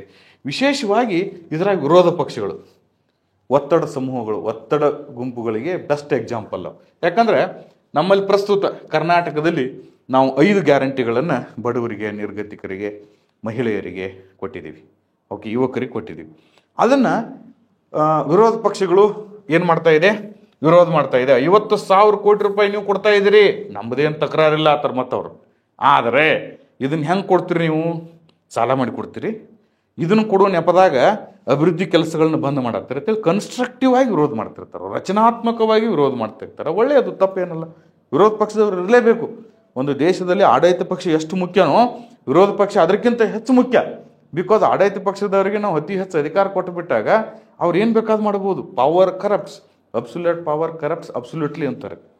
ಅಧಿಕಾರ ಭ್ರಷ್ಟನನ್ನಾಗಿಸುತ್ತದೆ, ಪರಮಾಧಿಕಾರ ಪರಮ ಭ್ರಷ್ಟನನ್ನಾಗಿಸುತ್ತದೆ ಅಂತ. ಸೊ ದಟ್ ಅಧಿಕಾರ ಇದ್ದವಂಗ ಒಬ್ಬ ಪ್ರಶ್ನೆ ಮಾಡೋವಿರಬೇಕು. ಸೊ ದಟ್ ಇದನ್ನ ಈಗ ಪ್ರಸ್ತುತ ನಮ್ಮ ಗ್ಯಾರಂಟಿ ಸ್ಕೀಮ್ಗಳನ್ನು ವಿರೋಧ ಪಕ್ಷದವರು ಟೀಕೆ ಮಾಡ್ತಾ ಇದ್ದಾರೆ, ರಚನಾತ್ಮಕವಾಗಿ ಟೀಕೆ ಮಾಡ್ತಾ ಇದ್ದಾರೆ. ಅವ್ರ ಟೀಕೆ ಒಳ್ಳೆಯದೇ ಇದೆ. ಆಡಳಿತ ಪಕ್ಷಗಳು ಇದರಿಂದ ರಾಜ್ಯದ ಬೊಕ್ಕಸಕ್ಕೆ ಮತ್ತು ಇತರ ಅಭಿವೃದ್ಧಿ ಕಾರ್ಯಕ್ಕೆ ಅಡೆತಡೆಯಾಗಿದೆ ಅಂತೂ ಒತ್ತಡವನ್ನು ಹಾಕ್ತಾ ಇದೆ. ಓಕೆ, ಕೆಲವೊಬ್ಬರು ವಿರೋಧ ಪಕ್ಷದ ನಾಯಕರು ಮೊನ್ನೆ ಹೇಳಿದರು, ನೀವು ಬಜೆಟನ್ನು ಮಂಡಿಸುವಾಗ ಮಾನ್ಯ ಹಣಕಾಸು ಮಂತ್ರಿಗಳು ಗ್ಯಾರಂಟಿ ಸ್ಕೀಮ್ ಬಗ್ಗೆ ನೀವು ಸರಿಯಾಗಿ ಗಮನ ಹರಿಸಿ ನೀವು ಬಜೆಟನ್ನು ಮಂಡಿಸ್ರಿ ಅಂತ ಹೇಳಿದ್ದಾರೆ. ಇದು ರಚನಾತ್ಮಕವಾಗಿರ್ತಕ್ಕಂತಹ ಏನೋ ವಿರೋಧಗಳು ಅಂತ ಹೇಳ್ಬೋದು. ಇನ್ನು ಮೂರನೇದು ನಿಮ್ಮ ಸಂಘಟನೆ, ವಿದ್ಯಾರ್ಥಿ ಸಂಘಟನೆ ಭಾಳ ಪ್ರಸ್ತುತ ಚಾಲ್ತಿಯಲ್ಲಿದೆ. ಇದು ಸರ್ಕಾರಿ ನೌಕರಿ, ಸರ್ಕಾರಿ ಸೌಲಭ್ಯಗಳನ್ನ ನೀಡುವಲ್ಲಿ ಸರ್ಕಾರ ಏನಾದರೂ ವಿಫಲ ಆಗಿಬಿಡ್ತಂದ್ರೆ ಅದನ್ನು ಎತ್ತಿ ಹಿಡಿದು ವಿದ್ಯಾರ್ಥಿಗಳು ಒಂದು ಗುಂಪು ಕಟ್ಕೊಂಡ್ಬಿಟ್ಟು ಸರ್ಕಾರದ ಮೇಲೆ ಒತ್ತಡ ಹೇರಕ್ಕೆ ಸ್ಟಾರ್ಟ್ ಮಾಡ್ತಾರೆ. KPSC ಇತ್ತೀಚೆಗೆ ಏನು ಮಾಡಿದೆ? KS ಪರೀಕ್ಷೆಯನ್ನು ನಡೆಸಿದೆ. ನೀವೆಲ್ಲರೂ ಕೂಡ KS ಪರೀಕ್ಷೆಯನ್ನು ಬರೆದಿರಿ. ಕೆಲವೊಬ್ಬರು ಪಾಸ್ ಆಗಿರಿ, ಕೆಲವೊಬ್ಬರು ಪಾಸ್ ಆಗಿಲ್ಲ. ಏನಾಗಿಬಿಟ್ಟಿದೆ? ಕನ್ನಡ ಪ್ರಶ್ನೆ ಪತ್ರಿಕೆಯಲ್ಲಿ ದೋಷಪೂರಿತವಾಗಿ ನೀಡಿದ್ದು ಕೂಡ ನಮಗೂ ಎಲ್ಲ ಕಂಡು ಬಂದಿದೆ. ಏನು ಟ್ರಾನ್ಸ್ಲೇಷನ್ದಲ್ಲಿ ಸ್ವಲ್ಪ ಮಾಡುವಾಗ ಪದಗಳ ವ್ಯತ್ಯಾಸ ಆಗಲಿ, ಆದರೆ ಬೇರೆ ಪದನ ಬರಬಾರ್ದು. ಓಕೆ, ಇಂಪೋರ್ಟ್ ಅಂದರೆ ಏನಿರಬೇಕು? ಆಮದನು ಅಂತ ಇರಬೇಕು. ಎಕ್ಸ್ಪೋರ್ಟ್ ಅಂದರೆ ರಫ್ತುನೂ ಇರಬೇಕು. ಇಂಪೋರ್ಟ್ ಬದಲಾಗಿ ರಫ್ತು ಕೊಡಕ್ಕೆ ಬರವಾಗಿಲ್ಲ. ಸೊ ದಟ್ ಅದನ್ನು ಕೂಡ ನಾವು ಕೂಡ ಬುದ್ಧಿಜೀವಿಗಳಾಗಿ ಅದನ್ನು ಒಪ್ಪೋದಿಲ್ಲ. ಆದರೆ ಅದರ ವಿರುದ್ಧ ಧ್ವನಿ ಎತ್ತಬೇಕಾಗಿರೋರು ಯಾರು? ಪರೀಕ್ಷೆ ಬರೆದಿರ್ತಕ್ಕಂತಹ ನೀವುಗಳು. ಯಾಕಂದ್ರೆ ನಿಮಗೇನಾಗಿದೆ? ಅನ್ಯಾಯ ಆಗಿದೆ. ಅದಕ್ಕೆ ವಿದ್ಯಾರ್ಥಿಗಳು ಏನು ಮಾಡಿದ್ರು? ಸಂಘಟನೆಯನ್ನು ಮಾಡಿಕೊಂಡು ಇವತ್ತು ಕೂಡ ಒತ್ತಡವನ್ನು ಹೇರ್ತಾ ಇದ್ದಾರೆ. ನೆಕ್ಸ್ಟ್ ಇನ್ನು ಬರ್ತಕ್ಕಂಥದ್ದು ಇನ್ನೊಂದು ಯಾವ್ದು ಸಂಘಟನೆ? ಕಾರ್ಮಿಕ ಸಂಘಟನೆ. ಲೇಬರ್ಸ್ ಇರ್ತಾರೆ. ಪ್ರತಿಯೊಂದು ಕ್ಷೇತ್ರದಲ್ಲಿನೂ ಕೂಡ ಲೇಬರ್ಸ್ ಬೇಕಲ್ಲ. ನಮ್ಮ ದೇಶದಲ್ಲಿ ಕೈಗಾರಿಕೆಗಳು ಬೆಳಿಬೇಕಾದ್ರೆ, ನಮ್ಮ ದೇಶದಲ್ಲಿ ಕಚೇರಿಗಳು ನಡಿಬೇಕಾದ್ರೆ, ನಮ್ಮ ದೇಶದಲ್ಲಿ ಕೃಷಿ ವ್ಯವಸ್ಥೆ ನಡಿಬೇಕಾದ್ರೆ ಎಲ್ಲ ಕಡೆ ಕೂಡ ಲೇಬರ್ಸ್ ಇದ್ದಾರೆ. ಈ ಲೇಬರ್ಸ್ಗಳ ಸಂಘಟನೆ ಎದಕ್ಕಿರ್ತೈತೆ ಹೇಳ್ರಿ? ನಮಗೆ ಸರಿಯಾಗಿ ವೇತನ ಕೊಡಾತಿಲ್ಲ, ನಮಗೆ ಸರಿಯಾಗಿ ರಜಾ ಸೌಲಭ್ಯ ಕೊಡಾತಿಲ್ಲ, ನಮಗೆ ಸರಿಯಾಗಿ ಇನ್ಶೂರೆನ್ಸ್ ಮಾಡ್ಸತ್ತಿಲ್ಲ. ಮಾಲೀಕರ ಮೇಲೆ ಮತ್ತು ಸರ್ಕಾರದ ವಿರುದ್ಧ ಇವರು ಏನಿರ್ತಾವ? ಸ್ಟ್ರೈಕ್ ಇರ್ತಾವ. ಇತ್ತೀಚೆಗೆ ನಮ್ಮ ಕರ್ನಾಟಕದ ಉದಾಹರಣೆ ತಗೋರಿ, ಅಂಗನವಾಡಿ ಕಾರ್ಯಕರ್ತರು ಅಂತ ಬರ್ತಾರೆ. ಅವ್ರನ್ನೂ ಕೂಡ ಕಾರ್ಮಿಕರು ಅನ್ಬೋದು. ನಾವು ಬೆಂಗಳೂರಿಗೆ ಹೋಗಿದ್ರಲ್ಲ ಅವರೆಲ್ಲ, ನಿಮ್ಮ ಮಮ್ಮಿ ಅಂಗನವಾಡಿ ಏನು ಅವರೆಲ್ಲ ಬೆಂಗಳೂರಿಗೆ ಹೋಗಿ ಏನು ಮಾಡಿದ್ರು? ನೀವು ಎಲ್ಲರಿಗೂ ಕೂಡ ಕನಿಷ್ಠ ವೇತನ ಕೊಡ್ತೀರಿ. ಕನಿಷ್ಠ ವೇತನ ಅಂದ್ರೆ ಒಂದು ತಿಂಗಳಿಗೆ ಕನಿಷ್ಠ ವೇತನ 15, 16, 18 ಸಾವಿರ ರೂಪಾಯಿ ಇದೆ. ಬಟ್ ಅವ್ರಿಗೆ ಅಂಗನವಾಡಿ ಕಾರ್ಯಕರ್ತರಿಗೆ ಕಡಿಮೆ ಇದೆ ಸಂಬಳ. ಐ ಥಿಂಕ್ ಏನೋ 7,000ನೋ ಸಮಥಿಂಗ್ ಎಷ್ಟಿದೆ, 7,000ನೋ 8,000ನೋ ಇದೆ. ಅದಕ್ಕೆ ಏನಂತಾರೆ? ನಮಗೂ ನೀವು ಏನು ಮಾಡ್ರಿ? ಕನಿಷ್ಠ ವೇತನ ಜಾರಿ ಮಾಡ್ರಿ. ಸರ್ಕಾರದ ವಿರುದ್ಧ ಅವ್ರು ಏನು ಮಾಡಿದರು? ಸ್ಟ್ರೈಕ್ ಮಾಡಿದರು. ಹೆಣ್ಮಕ್ಳೆಲ್ಲ ಸೇರಿಕೊಂಡು ಬೆಂಗಳೂರಲ್ಲಿ ಹೋರಾಟ ಮಾಡಿದರು. ಅವರಿಗೆ ಸರ್ಕಾರದವ್ರು ಏನೋ ಒಂದು ಆಶ್ವಾಸನೆಯನ್ನು ಕೊಟ್ಟು ಕಳಿಸಿದ್ದಾರೆ. ಓಕೆ, ಹೀಗೆ ಒತ್ತಡ ಸಮೂಹಗಳು ಯಾವುದು ಅನ್ನೋದು ಗೊತ್ತಾಯ್ತು, ಏನೇನು ಕೆಲಸ ಮಾಡೋದು ಗೊತ್ತಾಯ್ತು. ಹಂಗಾದ್ರೆ ಇವತ್ತು ರೋಲ್ ಏನ? ಈ ಒಂದು ಒತ್ತಡ ಸಮೂಹಗಳ ಪಾತ್ರವನ್ನು ಚರ್ಚಿಸಿ ಎತ್ಕರಿತಾನೆ. ಮ್ಯಾಲಿನ ನಿಮಗೆ 4 ವಿಷಯ ಗೊತ್ತಾದ ತಕ್ಷಣ ರೋಲ್ ಆಟೋಮೆಟಿಕ್ ಗೊತ್ತಾಕೋ. ಮೇಲಿನ ಸಂಘಟನೆಗಳನ್ನ ತಿಳಿದುಕೊಂಡಾಗ ಒತ್ತಡ ಸಮೂಹಗಳು ರೈತರು, ನೋಡಿ ಅಲ್ಲೇ ಬರೀತೀರಿ, ರೈತರು, ವಿದ್ಯಾರ್ಥಿಗಳು, ಮಹಿಳೆಯರು, ದುರ್ಬಲರು, ಇವರ ಪರವಾಗಿ ಕೆಲಸವನ್ನು ಮಾಡ್ತಕ್ಕಂಥ ತಾತ್ಕಾಲಿಕ ಗುಂಪುಗಳು ಭಾಳ ಇಂಪಾರ್ಟೆಂಟ್. ಬಂದಿದ್ದು ತಾತ್ಕಾಲಿಕವಾಗಿರ್ತಾವೆ ಇವು. ಒಂದ್ಸರಿ ಇವು ಒತ್ತಡ ಗುಂಪುಗಳು ತಮ್ಮ ಕೆಲಸ ಮುಗಿದ ತಕ್ಷಣ ಡಿಸಾಲ್ವ್ ಆಗಿಬಿಡ್ತಾವೆ. ಈಗ ವಿದ್ಯಾರ್ಥಿಗಳು ಒಂದು ಗುಂಪು ಪಡ್ಕೊಂಡು ಹೋರಾಟ ಮಾಡತ್ತಾರಲ್ಲ, ಇದು ಸಫಲ ಆದ ತಕ್ಷಣ ಆ ಗುಂಪು ಅಲ್ಲಿ ಡಿಸಾಲ್ವ್ ಆಗ್ಬೇಕಂದ್ ಮತ್ತು ಆ ಗುಂಪು ಮತ್ತೊಂದು ಕೆಲಸ ಮಾಡ್ಕೋತೀವಿ, ಅದೊಂದು ರಾಜಕೀಯ ಪಕ್ಷ ಆಗಬಾರ್ದು, ತಿಳಿತಾ? ಸೊ ದಟ್ ಅದೇ ರೀತಿ ಕಾರ್ಮಿಕರು ಒಂದು ಗುಂಪು ಕಟ್ಕೊಂಡಿರ್ತಾರೆ. ಆಮೇಲೆ ನೆಕ್ಸ್ಟು ಇನ್ನೊಂದು ಯಾವ್ದು ಹೇಳಿದೆ, ರೈತರು ಒಂದು ಗುಂಪು ಕಟ್ಕೊಂಡಿರ್ತಾರೆ. ಆ ಒಂದು ಉದ್ದೇಶಕ್ಕಾಗಿ ಹೋರಾಟ ಮಾಡಿ ತದನಂತರ ಮಾಯಕ್ಕವು ಮತ್ತೆ ಸಮಸ್ಯೆ ಆದಾಗ ಮತ್ತೆ ಹೇಳ್ತಾರೆ ಅವರು. ಭಾರತ ಸ್ವಾತಂತ್ರ್ಯ ಪೂರ್ವದಲ್ಲಿಯೂ ಕೂಡ ರೈತರು ಹೋರಾಟ ಮಾಡಿದರು. ನೀಲಿ ಬೆರೆಗಾರರ ಹೋರಾಟ, ಬಾರ್ಡೋಲಿಯಲ್ಲಿ ಸತ್ಯಾಗ್ರಹಗಳಾಯಿತು. ಅದನ್ನು ಕೂಡ ಒತ್ತಡ ಗುಂಪುಗಳು ಈಗಷ್ಟೇ ಅಲ್ಲ, ಸ್ವಾತಂತ್ರ್ಯ ಸಂದರ್ಭದಲ್ಲಿ ಅಷ್ಟೇ ಅಲ್ಲ, ಸ್ವಾತಂತ್ರ್ಯ ಪೂರ್ವದಲ್ಲಿಯೂ ಕೂಡ ಈ ಒತ್ತಡ ಗುಂಪುಗಳು ಇದ್ದವು. ಆಮೇಲೆ ಇವುಗಳ ಕೆಲಸ ಪೂರೈಕೆಯಾದ ನಂತರ ಇವು ವಿಘಟನೆಯನ್ನು ಹೊಂತವೆ. ನೋಡಿ, ವಿಘಟನೆ ಅಂತಕ್ಕಂಥ ಶಬ್ದ ಬಳಸ್ಬೇಕು. ಯಾಕೆ ಸಮಾಜಶಾಸ್ತ್ರ ಶಬ್ದಗಳನ್ನ ಬಳಸ್ತಾ ಹೋಗಿಬಿಡ್ಬೇಕಲ್ಲಿ. ವಿಘಟನೆ ಅಂತಕ್ಕಂಥದ್ದು ಸಂಘಟನೆ, ವಿಘಟನೆ ಸಮಾಜಶಾಸ್ತ್ರದ ಶಬ್ದಗಳು. ನೆಕ್ಸ್ಟ್ ಇವುಗಳ ಪಾತ್ರ ಏನು? ಸರ್ಕಾರದ ಮೇಲೆ ಒತ್ತಡ ಹಾಕಿ ತಮ್ಮ ಬೇಕು ಬೇಡುಗಳನ್ನು ಪೂರೈಸಿಕೊಳ್ಳುತ್ತವೆ. ಓಕೆ, ನನಗೇನು ಬೇಕು ಏನು ಬೇಡ ಎರಡು ಅದಾವ. ಮತ್ತು ಅದ್ರಾಗ ಈ ಕಾಯ್ದೆ ಬೇಕತ್ತಾರೋ ಇಲ್ಲಾಂದ್ರೆ ಈ ಕಾಯ್ದೆ ಬ್ಯಾಡ ಅಂತಾರೆ. ಅವರ ಬೇಕುಗಳನ್ನು ಮಾತ್ರ ಅಲ್ಲ, ಬೇಕು ಮತ್ತು ಬೇಡ, ಅದು ಬ್ಯಾಡ ಅಂತೇಳಿ ವಿರೋಧ ಮಾಡ್ತಿರ್ತಾರೆ ಕೆಲವೊಂದು ಕಡೆ, ಇದು ಬೇಕಂತೇಳಿ ವಿರೋಧ ಮಾಡ್ತಿರ್ತಾರೆ. ಸೊ ದಟ್ ಬೇಕು ಬೇಡು ಅಂತಕ್ಕಂಥ ಶಬ್ದ ಹಾಕಬೇಕು. ಸರ್ಕಾರದ ನೀತಿ ಧೋರಣೆಯ ಪ್ರಶ್ನಿಸುತ್ತವೆ ಮತ್ತು ಟೀಕಿಸುತ್ತವೆ. ಯೋಜನೆಗಳು ಬಂದಾಗ ಅದು ಸಮಸ್ಯೆ ಆಗ್ತಿತ್ತಂದ್ರೆ ಅವರಿಗೆ ಅದನ್ನು ಕ್ವಶನ್ ಮಾಡ್ತಕ್ಕಂಥ ಮತ್ತು ಟೀಕಿಸುವ ಹಕ್ಕಿದೆ, ಸಂವಿಧಾನಬದ್ಧ ಹಕ್ಕಿದೆ. ಕೆಲವು ಸಲ ಸರ್ಕಾರದ ಪ್ರಗತಿಪರ ಶಾಸನಗಳನ್ನು ಕೂಡ ವಿರೋಧಿಸುತ್ತವೆ ಇವು. ತ್ರಿಪಳಿ ತಲಾಕ್ ಅಂತ ಹೇಳಿದೆ ನಾನು, ಮಹಿಳೆಯರಿಗೆ ಅನುಕೂಲಕರ ಇದೆ, ಆದರೆ ಅಲ್ಲೇ ಇರತಕ್ಕಂಥ ಕೆಲವೊಂದು ವರ್ಗ ಅದನ್ನು ವಿರೋಧಿಸ್ತದೆ. ಒಂದು ದೇಶ ಒಂದು ಚುನಾವಣೆ ಅಂಥೇಳಿ ಏನಾಗಿದೆ, ಈಗ ರಾಮನಾಥ್ ಕೋವಿಂದ್ ಅವ್ರ ನೇತೃತ್ವದಲ್ಲಿ ಒಂದು ಆಯೋಗ ನೇಮಕ ಮಾಡಿದೆ, ಅದು ವರದಿ ಕೊಟ್ಟಿದೆ. ಕೆಲವರು ಬೇಕಂತಾರೆ, ಕೆಲವೊಬ್ರು ಬ್ಯಾಡ ಅಂತಾರೆ. ಅದನ್ನು ನಾರಿ ಶಕ್ತಿ ವಂದನ್, ಮಹಿಳೆಯರಿಗೆ ರಿಸರ್ವೇಷನ್ ಕೊಡೋಣ ಲೋಕಸಭೆ ಮತ್ತು ವಿಧಾನಸಭೆಯಲ್ಲಿ. ಯಾರಾದರೂ ವಿರೋಧ ಮಾಡಿದರೆ ಅದನ್ನ ಯಾರೂ ಮಾಡಲಿಲ್ಲ. ಲೋಕಸಭೆ ವಿಧಾನಸಭೆಯಲ್ಲಿ ಯಾರೂ ಕೂಡ ಅದಕ್ಕೆ ಮತವನ್ನು ವಿರೋಧವಾಗಿ ಹಾಕಿಲ್ಲ, ಎಲ್ಲರೂ ಪರವಾಗಿನೇ ಮತ ಹಾಕಿದ್ದಾರೆ, ಎಲ್ಲಿ ಲೋಕಸಭೆ ಮತ್ತು ರಾಜ್ಯಸಭೆಯಲ್ಲಿ. ಸೊ ದಟ್ ಕೆಲವೊಂದನ್ನು ಹಂಗೆ ಪರವಾಗಿನೇ ಹಾಕಾವು, ಇನ್ನು ಕೆಲವೊಂದು ವಿರೋಧಗಳು ಆಗೋ ಚಾನ್ಸಸ್ ಇರುತ್ತೆ. GST goods and service tax ಬರಬೇಕಾಗಿತ್ತು ನಮ್ಮಲ್ಲಿ. ಎಷ್ಟು ವರ್ಷ ಅದು 2002ನೇ ಇಸ್ವಿಗೆ ಏನು ಬಂದಿರತಕ್ಕಂಥದ್ದು 2017ನೇ ಇಸ್ವಿಗೆ ಕ್ಲಿಯರ್ ಆಗಿದೆ. 15 ವರ್ಷ ಆಗಿದೆ ಗೂಡ್ಸ್ ಆ್ಯಂಡ್ ಸರ್ವಿಸ್ ಟ್ಯಾಕ್ಸ್ ಬರಬೇಕಾದ್ರೆ ನಮಗೆ. ಸೊ ದಟ್ ಹಾಗೆ ಕೆಲವು ಸರ್ಕಾರದ ಪ್ರಗತಿಪರ ಶಾಸನಗಳನ್ನು ಕೂಡ ವಿರೋಧಿಸಿದ್ದಾರೆ. ಮತ್ತು ಯಾವ GSTಯನ್ನು ಯಾವ ಸರ್ಕಾರ ವಿರೋಧಿಸ್ತಾ ಬಂದಿತ್ತೋ ಅದೇ ಸರ್ಕಾರ 2017ರಲ್ಲಿ ಏನು ಮಾಡ್ತದೆ, ಪಾಸ್ ಮಾಡ್ತದೆ ಅದನ್ನು. ಸೊ ದಟ್ ಇಲ್ಲಿ ಏನು ವಿಷಯ ತಿಳ್ಕೊಬೇಕಂದ್ರೆ, ನೀವು ಒಬ್ಬಗೆ ಬೇಕಾದ ಇನ್ನೊಬ್ಬಗೆ ಏನಾಗಿರ್ತದೆ, ಬ್ಯಾಡ್ ಅನ್ನಿಸ್ತಿರ್ತದೆ, ಇನ್ನೊಬ್ಬಗೆ ಬ್ಯಾಡಾದ ಒಬ್ಬಗೆ ಬೇಕು ಅನ್ನಿಸ್ತಿರ್ತದೆ. ಇದು ಸಮಾಜಶಾಸ್ತ್ರ, ಇದು ಸಮಾಜದ ನೈಜವಾದ ಪರಿಕಲ್ಪನೆ. ಒಬ್ಬರು ಇಷ್ಟ ಹಾಕಿರ್ತಾರೆ, ಒಬ್ಬಗ ಇಷ್ಟ ಹಾಕಿರಂಗಿಲ್ಲ. ಸೇಮ್ ಒಬ್ಬ ವ್ಯಕ್ತಿ ಎಲ್ಲರಿಗೂ ಇಷ್ಟ ಹಾಕಂಗಿಲ್ಲ. ಈಗ ನಾ ಅದನ್ನೆಲ್ಲ ನಾವೊಂದು ಸುಮಾರು 100 ಮಂದಿನ ತೊಗೊಂಬಂದ್ರಿ ಅಂದ್ರೆ 35 ಮಂದಿ ನನ್ನ ಇಷ್ಟಪಡ್ತಾರೆ, ಇನ್ನು 65 ಮಂದಿ ನಾನು ಬೈತಾರೆ, ಇವ್ ಯಾಕೆ ಇದು ಬೇಕಾಗೈತಿ, ಇದನ್ನೆಲ್ಲ ಯಾಕೆ ಇವು ಮಾಡತ್ತಾನು, ಕಮ್ಮಗೆ ನೌಕರಿ ಮಾಡ್ಕೊತ ಹೋಗ್ಬೇಕಾಗಿತ್ತಲ್ಲ ಅಂತೇಳಿ. 65 ಮಂದಿ ಬೇವ್ರು ಇರ್ತಾರೆ ನನಗೆ, ಬಟ್ ನಾ 65 ಮಂದಿಗೆ ಕಾಳಜಿ ಮಾಡೋಂಗಿಲ್ಲ. ನಾ ಕಾಳಜಿ ಮಾಡೋದು ಎಟ್ರ ಬಗ್ಗೆ, 35 ಜನರ ಬಗ್ಗೆ. 99 ಜನ ನನ್ನ ಬೈರಿ, ಅದ್ರ ಬಗ್ಗೆ ಕಾಳಜಿ ಮಾಡಬಾರ್ದು. ಒಬ್ಬ ನನ್ನ ಬಗ್ಗೆ ಒಳ್ಳೇದು ಮಾತಾಡ್ತಾನೆ, ಅವನ ಬಗ್ಗೆ ನಾ ಕಾಳಜಿ ಮಾಡೋದು. That is called positive attitude. So that ಸೊಸೈಟಿಯಲ್ಲಿ ಪ್ರಶ್ನೆಯನ್ನು ಮಾಡೋದಕ್ಕೆ ಹಕ್ಕು ಎಲ್ಲರಿಗೂ ಇದೆ, ಎಲ್ಲರೂ ಪ್ರಶ್ನೆ ಮಾಡಬೇಕು. ಬಟ್ ಪ್ರಶ್ನೆ ಮಾಡೋ ಪೂರ್ವದಲ್ಲಿ ನೀವೇನು ಮಾಡತ್ತಾರೇನೋ ತಿಳ್ಕೊಬೇಕು. ಮತ್ತು ದಟ್ ಈಸ್ ವೆರಿ ಇಂಪಾರ್ಟೆಂಟ್ ಅಲ್ಲ. ನೀವೇನೂ ಮಾಡ್ಲಾರ್ದ ಇನ್ನೊಬ್ಬನ ಪ್ರಶ್ನೆ ಮಾಡ್ರೆ ಏನಾಕೈತಿ, ಈ ಕೈಗೆ ಹಾಕೈತೆ ಅದು. ಒಂದು ಅವ್ರ ಕಡೆ ತೋರಿಸ್ತೀವಿ, 3 ನಿನ್ನ ಕಡೆ ತಪ್ಪುಗಳಿರ್ತಾವೆ. ಸೊ ದಟ್ ಆ ಕಲ್ಚರ್ನ ವಿದ್ಯಾರ್ಥಿಗಳು ಕಲಿಬೇಕು. ಈಗ ಮಹಿಳಾ ಸಂಘಟನೆಗಳು ಏನು ಏರ್ ಇಂಡಿಯಾ ವಿರುದ್ಧ ಒತ್ತಡವನ್ನು ಹೇರಿದ್ದವು. ಏರ್ ಇಂಡಿಯಾದಲ್ಲಿ ಏನಾಕ್ಕಾರ ಅವರು ಮಹಿಳೆಯರು ಗಗನಸಖಿಯರಾಗ್ತಾರೆ. ಒಂದು ಕಂಡೀಷನ್ ಮಾಡಿದರು, ಮದುವೆ ಆಗುವಂಗಿಲ್ಲ, ಗರ್ಭವತಿ ಆಗುವಂಗಿಲ್ಲ ಅಂತ. ಇದು ಅವ್ರ ಹಕ್ಕ, ನೈಸರ್ಗಿಕ ಹಕ್ಕನ್ನು ಕಿತ್ತುಕೊಳ್ಳಾಕತ್ತಾರಲ್ಲ, ಅದ್ರ ವಿರುದ್ಧ ಅವ್ರು ಹೋರಾಟ ಮಾಡಿದರು. ಇದು ಕೂಡ ಒತ್ತಡ ಗುಂಪದಲ್ಲಿ ಮಹಿಳೆಯರು ಮಾಡಿರ್ತಕ್ಕಂತಹ ವಿಷಯ ಆಗಿದೆ. ಇದನ್ನು ಪ್ರಶ್ನಿಸಿದರು. ಜೊತೆಗೆ ಸಾಮಾಜಿಕ ಬದಲಾವಣೆಯನ್ನು ವಿರೋಧಿಸುತ್ತವೆ ಇವು. ಸಮಾಜ ಬದಲಾಕೋತ ಹೊಂಟೈತಲ್ಲ, ಇದನ್ನು ವಿರೋಧಿಸ್ತವೆ ಇವು. ಈಗ ಉದಾಹರಣೆಗೆ ಲಿವ್ ಇನ್ ರಿಲೇಷನ್ಶಿಪ್ ಇರ್ತದೆ, ಸಲಿಂಗ ಕಾಮ ಇರ್ತದೆ. ಈ ಸಂಪ್ರದಾಯವಾದಿಗಳು ಇದನ್ನು ವಿರೋಧಿಸ್ತಾರೆ, ಆಧುನಿಕವಾದದವರು ಇದನ್ನು ಬೆಂಬಲಿಸ್ತಾರೆ. ಹೌದಲ್ಲ, ಸುಪ್ರೀಂ ಕೋರ್ಟ್ ಅದಕ್ಕೆ ಅವಕಾಶನೂ ಕೊಟ್ಟುಬಿಡ್ತು. ಹಾಗೆ ಈ ಒಂದು ಸಾಮಾಜಿಕ ಬದಲಾವಣೆಯನ್ನು ಒತ್ತಡ ಗುಂಪುಗಳು ವಿರೋಧಿಸ್ತವೆ. ಓಕೆ, ಒತ್ತಡ ಗುಂಪುಗಳು ಸಮಾಜದಲ್ಲಿ ಧನಾತ್ಮಕ ಮತ್ತು ಋಣಾತ್ಮಕ ಎರಡೂ ಪರಿಣಾಮಗಳನ್ನು ತರಬಲ್ಲವು. ಒತ್ತಡ ಗುಂಪುಗಳು ಬರೀ ಒಳ್ಳೆದಟ್ಟ ಮಾಡ್ತಾ ತಿಳ್ಕೊಳಕ್ಕೆ ಹೋಗ್ಬೇಡ್ರಿ, ಕೆಟ್ಟದ್ದು ಕೂಡ ಮಾಡ್ಬೋದು. ಸಂಪ್ರದಾಯವಾದದಲ್ಲಿ ಬಿದ್ದು ನಮ್ಮದು ಹಳೆ ವ್ಯವಸ್ಥೆನೇ ಇರಲಿ ಅಂತ ಹೇಳ್ಬೋದು. ಸೊ ದಟ್ ಎರಡೂ ಪರಿಣಾಮವನ್ನು ತರ್ತವೆ ಅಂಥೇಳಿ ನಿಮ್ಮ ಕ್ಲಾರಿಟಿಯನ್ನು ಕೊಡಿ. ನೆಕ್ಸ್ಟ್ ಚಾಪ್ಟರ್ ಬರುತ್ತೆ ಸಂಸ್ಕೃತೀಕರಣ. ಇದ್ರ ಬಗ್ಗೆ ನಿಮಗೆ ಕ್ವಶನನ್ನು ಲಾಸ್ಟ್ ಇಯರ್ ಇದ್ರ ಬಗ್ಗೆನೇ ಕ್ವಶನ್ ಬಂದಿತ್ತು, ಸಂಸ್ಕೃತೈಸೇಷನ್. ಓಕೆ, ಸಂಸ್ಕೃತೀಕರಣ ಅಂದರೆ ಏನು, ಇದ್ರ ಕೊಡುಗೆ ಈ ಪದವನ್ನು ಪರಿಚಯಿಸಿದವರೇ ಕನ್ನಡಿಗರು. ಇದು ಭಾಳ ಇಂಪಾರ್ಟೆಂಟ್. 1952ನೇ ಇಸ್ವಿಯಲ್ಲಿ ಎನ್ ಶ್ರೀನಿವಾಸ್ ಅಂತಕ್ಕಂಥವ್ರು ಕರ್ನಾಟಕದ ಸಮಾಜಶಾಸ್ತ್ರಜ್ಞರು ಈ ಪದವನ್ನು ಪರಿಚಯಿಸ್ತಾರೆ. ಇಡೀ ಸಂಸ್ಕೃತೀಕರಣ ಎಂಬ ಪದ ಭಾರತಕ್ಕೆ ಕೊಡುಗೆ ಕರ್ನಾಟಕದ್ದು. ಸೊ ದಟ್ ಅದ್ರ ಬಗ್ಗೆ ಸ್ವಲ್ಪ ಹೈಲೈಟ್ ಮಾಡಿ, ಬಿಕಾಸ್ ಇವನಿಗೆ ಸಿಸ್ಟಮೆಟಿಕ್ ಆಗಿ ಗೊತ್ತಾಗಿದೆ ತಿಳ್ಕೊಬೇಕು. ಇನ್ಕ ತಕ್ಕಣವ ಭಾರತದ ಸಮಾಜಶಾಸ್ತ್ರಜ್ಞರು ಮತ್ತು ಅಂತಾರಾಷ್ಟ್ರೀಯ ಸಮಾಜಶಾಸ್ತ್ರದ ಬಗ್ಗೆ ತಿಳ್ಕೊಂಡಿವಲ್ಲ, ಇಲ್ಲಿ ತನಕ ಕರ್ನಾಟಕದವ್ರು ಯಾರು ಒಬ್ಬರು ಭೇಟಿಯಾಗಿಲ್ಲ ನಮಗಾದ್ರೆ ಈ ಎನ್ ಶ್ರೀನಿವಾಸ್ ಅಂತಕ್ಕಂಥವ್ರು ಕರ್ನಾಟಕದ ಸಮಾಜಶಾಸ್ತ್ರಜ್ಞರು. ಇವರು 1957ರಲ್ಲಿ ತಮ್ಮ ಪುಸ್ತಕದಲ್ಲಿ religion and society among Coorgs of South India, ದಕ್ಷಿಣ ಭಾರತದಲ್ಲಿರ್ತಕ್ಕಂತಹ ಕೊಡಗಿನ ಕೂರ್ಗ್ ಬಗ್ಗೆ, ಅವರ ಧರ್ಮ ಮತ್ತು ಸಮಾಜದ ಎಂಬ ಪುಸ್ತಕದಲ್ಲಿ ಸಂಸ್ಕೃತೀಕರಣ ಅಂತಕ್ಕಂತಹ ಪದವನ್ನು ಜಗತ್ತಿಗೆ, ಭಾರತ ದೇಶಕ್ಕೆ ಮೊದಲು ಪರಿಚಯಿಸಿದರು. ಓಕೆ, ಶ್ರೀನಿವಾಸ್ ಅವರು ಕೊಡಗಿನ ಕೂರ್ಗ್ನಲ್ಲಿರ್ತಕ್ಕಂತಹ ಅಮ್ಮ ಕೂರ್ಗಿ ಅಂತಕ್ಕಂತಹ ಒಂದು ಜಾತಿ ಬರ್ತೈತೆ, ಒಂದು ಸಮುದಾಯ ಬರ್ತದೆ ಅಮ್ಮ ಕೂರ್ಗಿ ಅಂತ. ಇವರು ಬ್ರಾಹ್ಮಣರೇ, ಆದರೆ ನಿಮ್ನ ಬ್ರಾಹ್ಮಣರಲ್ಲಿ ಮತ್ತೆ ಡಿವೈಡ್ ಅದಾವೆ. ಉನ್ನತ ಇದ್ದಾರೆ, ಮಧ್ಯಮ ಇದ್ದಾರೆ, ಏನೋ ಅತಿ ಕೆಳ ವರ್ಗದ ಬ್ರಾಹ್ಮಣರಿದ್ದಾರೆ. ಇವರು ನಿಮ್ನ ಬ್ರಾಹ್ಮಣ ವರ್ಗದವರು ಅಮ್ಮ ಕೂರ್ಗಿ ಅಂತೇಳಿ. ಇವ್ರ ಬಗ್ಗೆ ಅಧ್ಯಯನ ಮಾಡುವಾಗ ಅವರು ಮೇಲಿನ ಬ್ರಾಹ್ಮಣರನ್ನು ಅನುಕರಿಸುತ್ತಿದ್ದರು.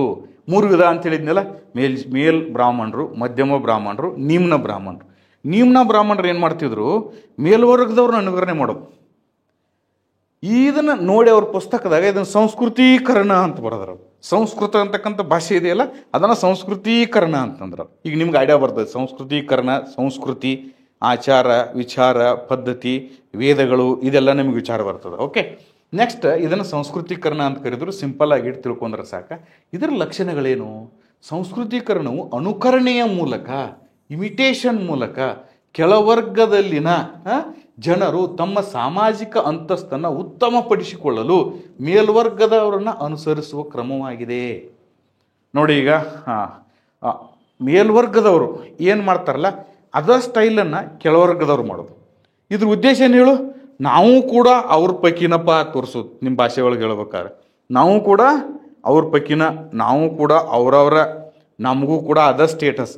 ಇದನ್ನು ಮಾಡೋ ಸಂಬಂಧ ಏನು ಮಾಡ್ತಾರೆ ಹೇಳ್ರಿ? ಅವರ ತಮ್ಮ ಮಕ್ಕಳಿಗೆ ಹೆಸರನ್ನು ಅವ್ರು ಎಂಥ ಹೆಸರು ಇಡ್ತಾರಲ್ಲ, ತಮ್ಮ ಮಕ್ಳಿಗೂ ಅದನ್ನೇ ಹೆಸರು ಇಡೋದು. ಅವ್ರು ಯಾವ ದೇವರ ಪೂಜೆ ಮಾಡ್ತಾರಲ್ಲ, ಇವರು ಆ ದೇವರ ಪೂಜೆ ಮಾಡೋಕೆ ಹೋಗೋದು. ಅವರು ಯಾವ ತರಹದ ಆಚರಣೆಗಳನ್ನ ಮಾಡ್ತಾರಲ್ಲ, ಅದೇ ಥರ ಆಚರಣೆಗಳನ್ನ ಮಾಡೋದು. ಇದನ್ನು ಮಾಡ್ತಾ ಮಾಡ್ತಾ ತಮ್ಮತನವನ್ನು ಬಿಟ್ಟವರ ಮ್ಯಾಲಿನ ತನವನ್ನು ಅವರು ಏನು ಮಾಡ್ತಾರೆ, ಅನುಕರಿಸ್ತಾರಲ್ಲ, ಅದೇ ಸಂಸ್ಕೃತೀಕರಣ. ಅದನ್ನೇ ನಾವು ಡೀಟೇಲ್ ಆಗಿ ಬರ್ದೀವಿ. ಸಂಸ್ಕೃತೀಕರಣ ತುಂಬ ನಿಧಾನವಾಗಿ ನಡೆಯುವಂಥದ್ದು, ಮತ್ತಿದು ಅಷ್ಟು ಈಸಿಯಾಗಿ ಆಗ್ತಕ್ಕಂಥದ್ದಲ್ಲ. ಅಜ್ಜ ಪ್ರಾರಂಭಿಸಿದರೆ ಆ ಸಂಸ್ಕೃತೀಕರಣ ಯಾರಿಗೆ ಬಂದು ತಲುಪ್ತೈತದು? ಮೊಮ್ಮಗನ ಕಾಲದಲ್ಲಿ ಏನಾದರೂ ಪೂರೈಕೆ ಆಗಬಹುದು. ಮೇಲಿನ ಜಾತಿಯವರು ಕೆಲ ಜಾತಿಯನ್ನು ಅನುಕರಿಸಿದರೆ ಇದು ಕೂಡ ಆಗ್ತದೆ ಒಂದೊಂದ್ಸರಿ. ಮ್ಯಾಗಿನ ಜಾತಿ ಅವರದಾರಲ್ಲ, ಅವ್ರು ಕೆಳ ಜಾತಿಯವ್ರನ್ನ ಅನುಕರಿಸ್ತಾ ಇದ್ರೆ ಇದು ಜಾಸ್ತಿ ಆಗತ್ತೈತಿ. ಈಗ ತಿಳಿತಾ? ಉದಾಹರಣೆ, ಕೆಳಜಾತಿಯವರು ಮಾಂಸಾಹಾರಿಗಳಿದ್ರೆ ಅಂದರೆ ಮೇಲ್ಜಾತಿಯವರು ಹಿಂದೆ ಮಾಂಸ ತಿನ್ಲಿಕ್ಕಂದ್ರೆ ಈಗ ಮೇಲ್ಜಾತಿಯವರು ಮಾಂಸ ತಿನ್ನಾಕತ್ತಂದ್ರೆ ಏನದು? ಕೆಳಜಾತಿಯವ್ರನ್ನ ಅನುಸರಿಸತ್ತಾರಲ್ಲ, ಅದನ್ನು ನಾವು ಏನು ಕರಿತೀವಿ? ಅಪಸಂಸ್ಕೃತೀಕರಣ ಅಂತ ಕರಿತೀವಿ. ಅಪಸಂಸ್ಕೃತೀಕರಣ. ಕೆಲವೊಂದು ಈಗ ನೋಡಿ, ಬೇಕಾದ್ರೆ ನಿಮ್ಮ ಸಂಸ್ಕೃತೀಕರಣ ಬದಲಾಗಿ ಈ ಸರ ಮೇನ್ಸ್ದಾಗ ಅಪಸಂಸ್ಕೃತೀಕರಣ ಬಗ್ಗೆ ಕೇಳ್ಬೋದು. ಸುಮ್ಮನೆ ನಿಮ್ಮನ್ನ ಡೈವರ್ಟ್ ಮಾಡೋಕ್ಕೆ, ಟ್ವಿಸ್ಟ್ ಮಾಡೋಕ್ಕೆ, ಆ ವಿಷಯ ತಿಳ್ಕೊಲಿ ಅಂತೇಳಿ ಈ ಶಬ್ದವನ್ನು ಸೇರಿಸಿದ್ನ. ಹಾಗಾದರೆ ಇವ್ರು ಎಲ್ಲೆಲ್ಲಿ ಅನುಕರಣೆ ಮಾಡ್ತಾರೆ? ಒಂದನೇದು ಆಹಾರ ಪದ್ಧತಿ. ನಿಮಗೆ ಹೇಳಿದ್ನಲ್ಲ, ಬ್ರಾಹ್ಮಣರು ಸಾಮಾನ್ಯವಾಗಿ ಸಸ್ಯಾಹಾರಿಗಳು.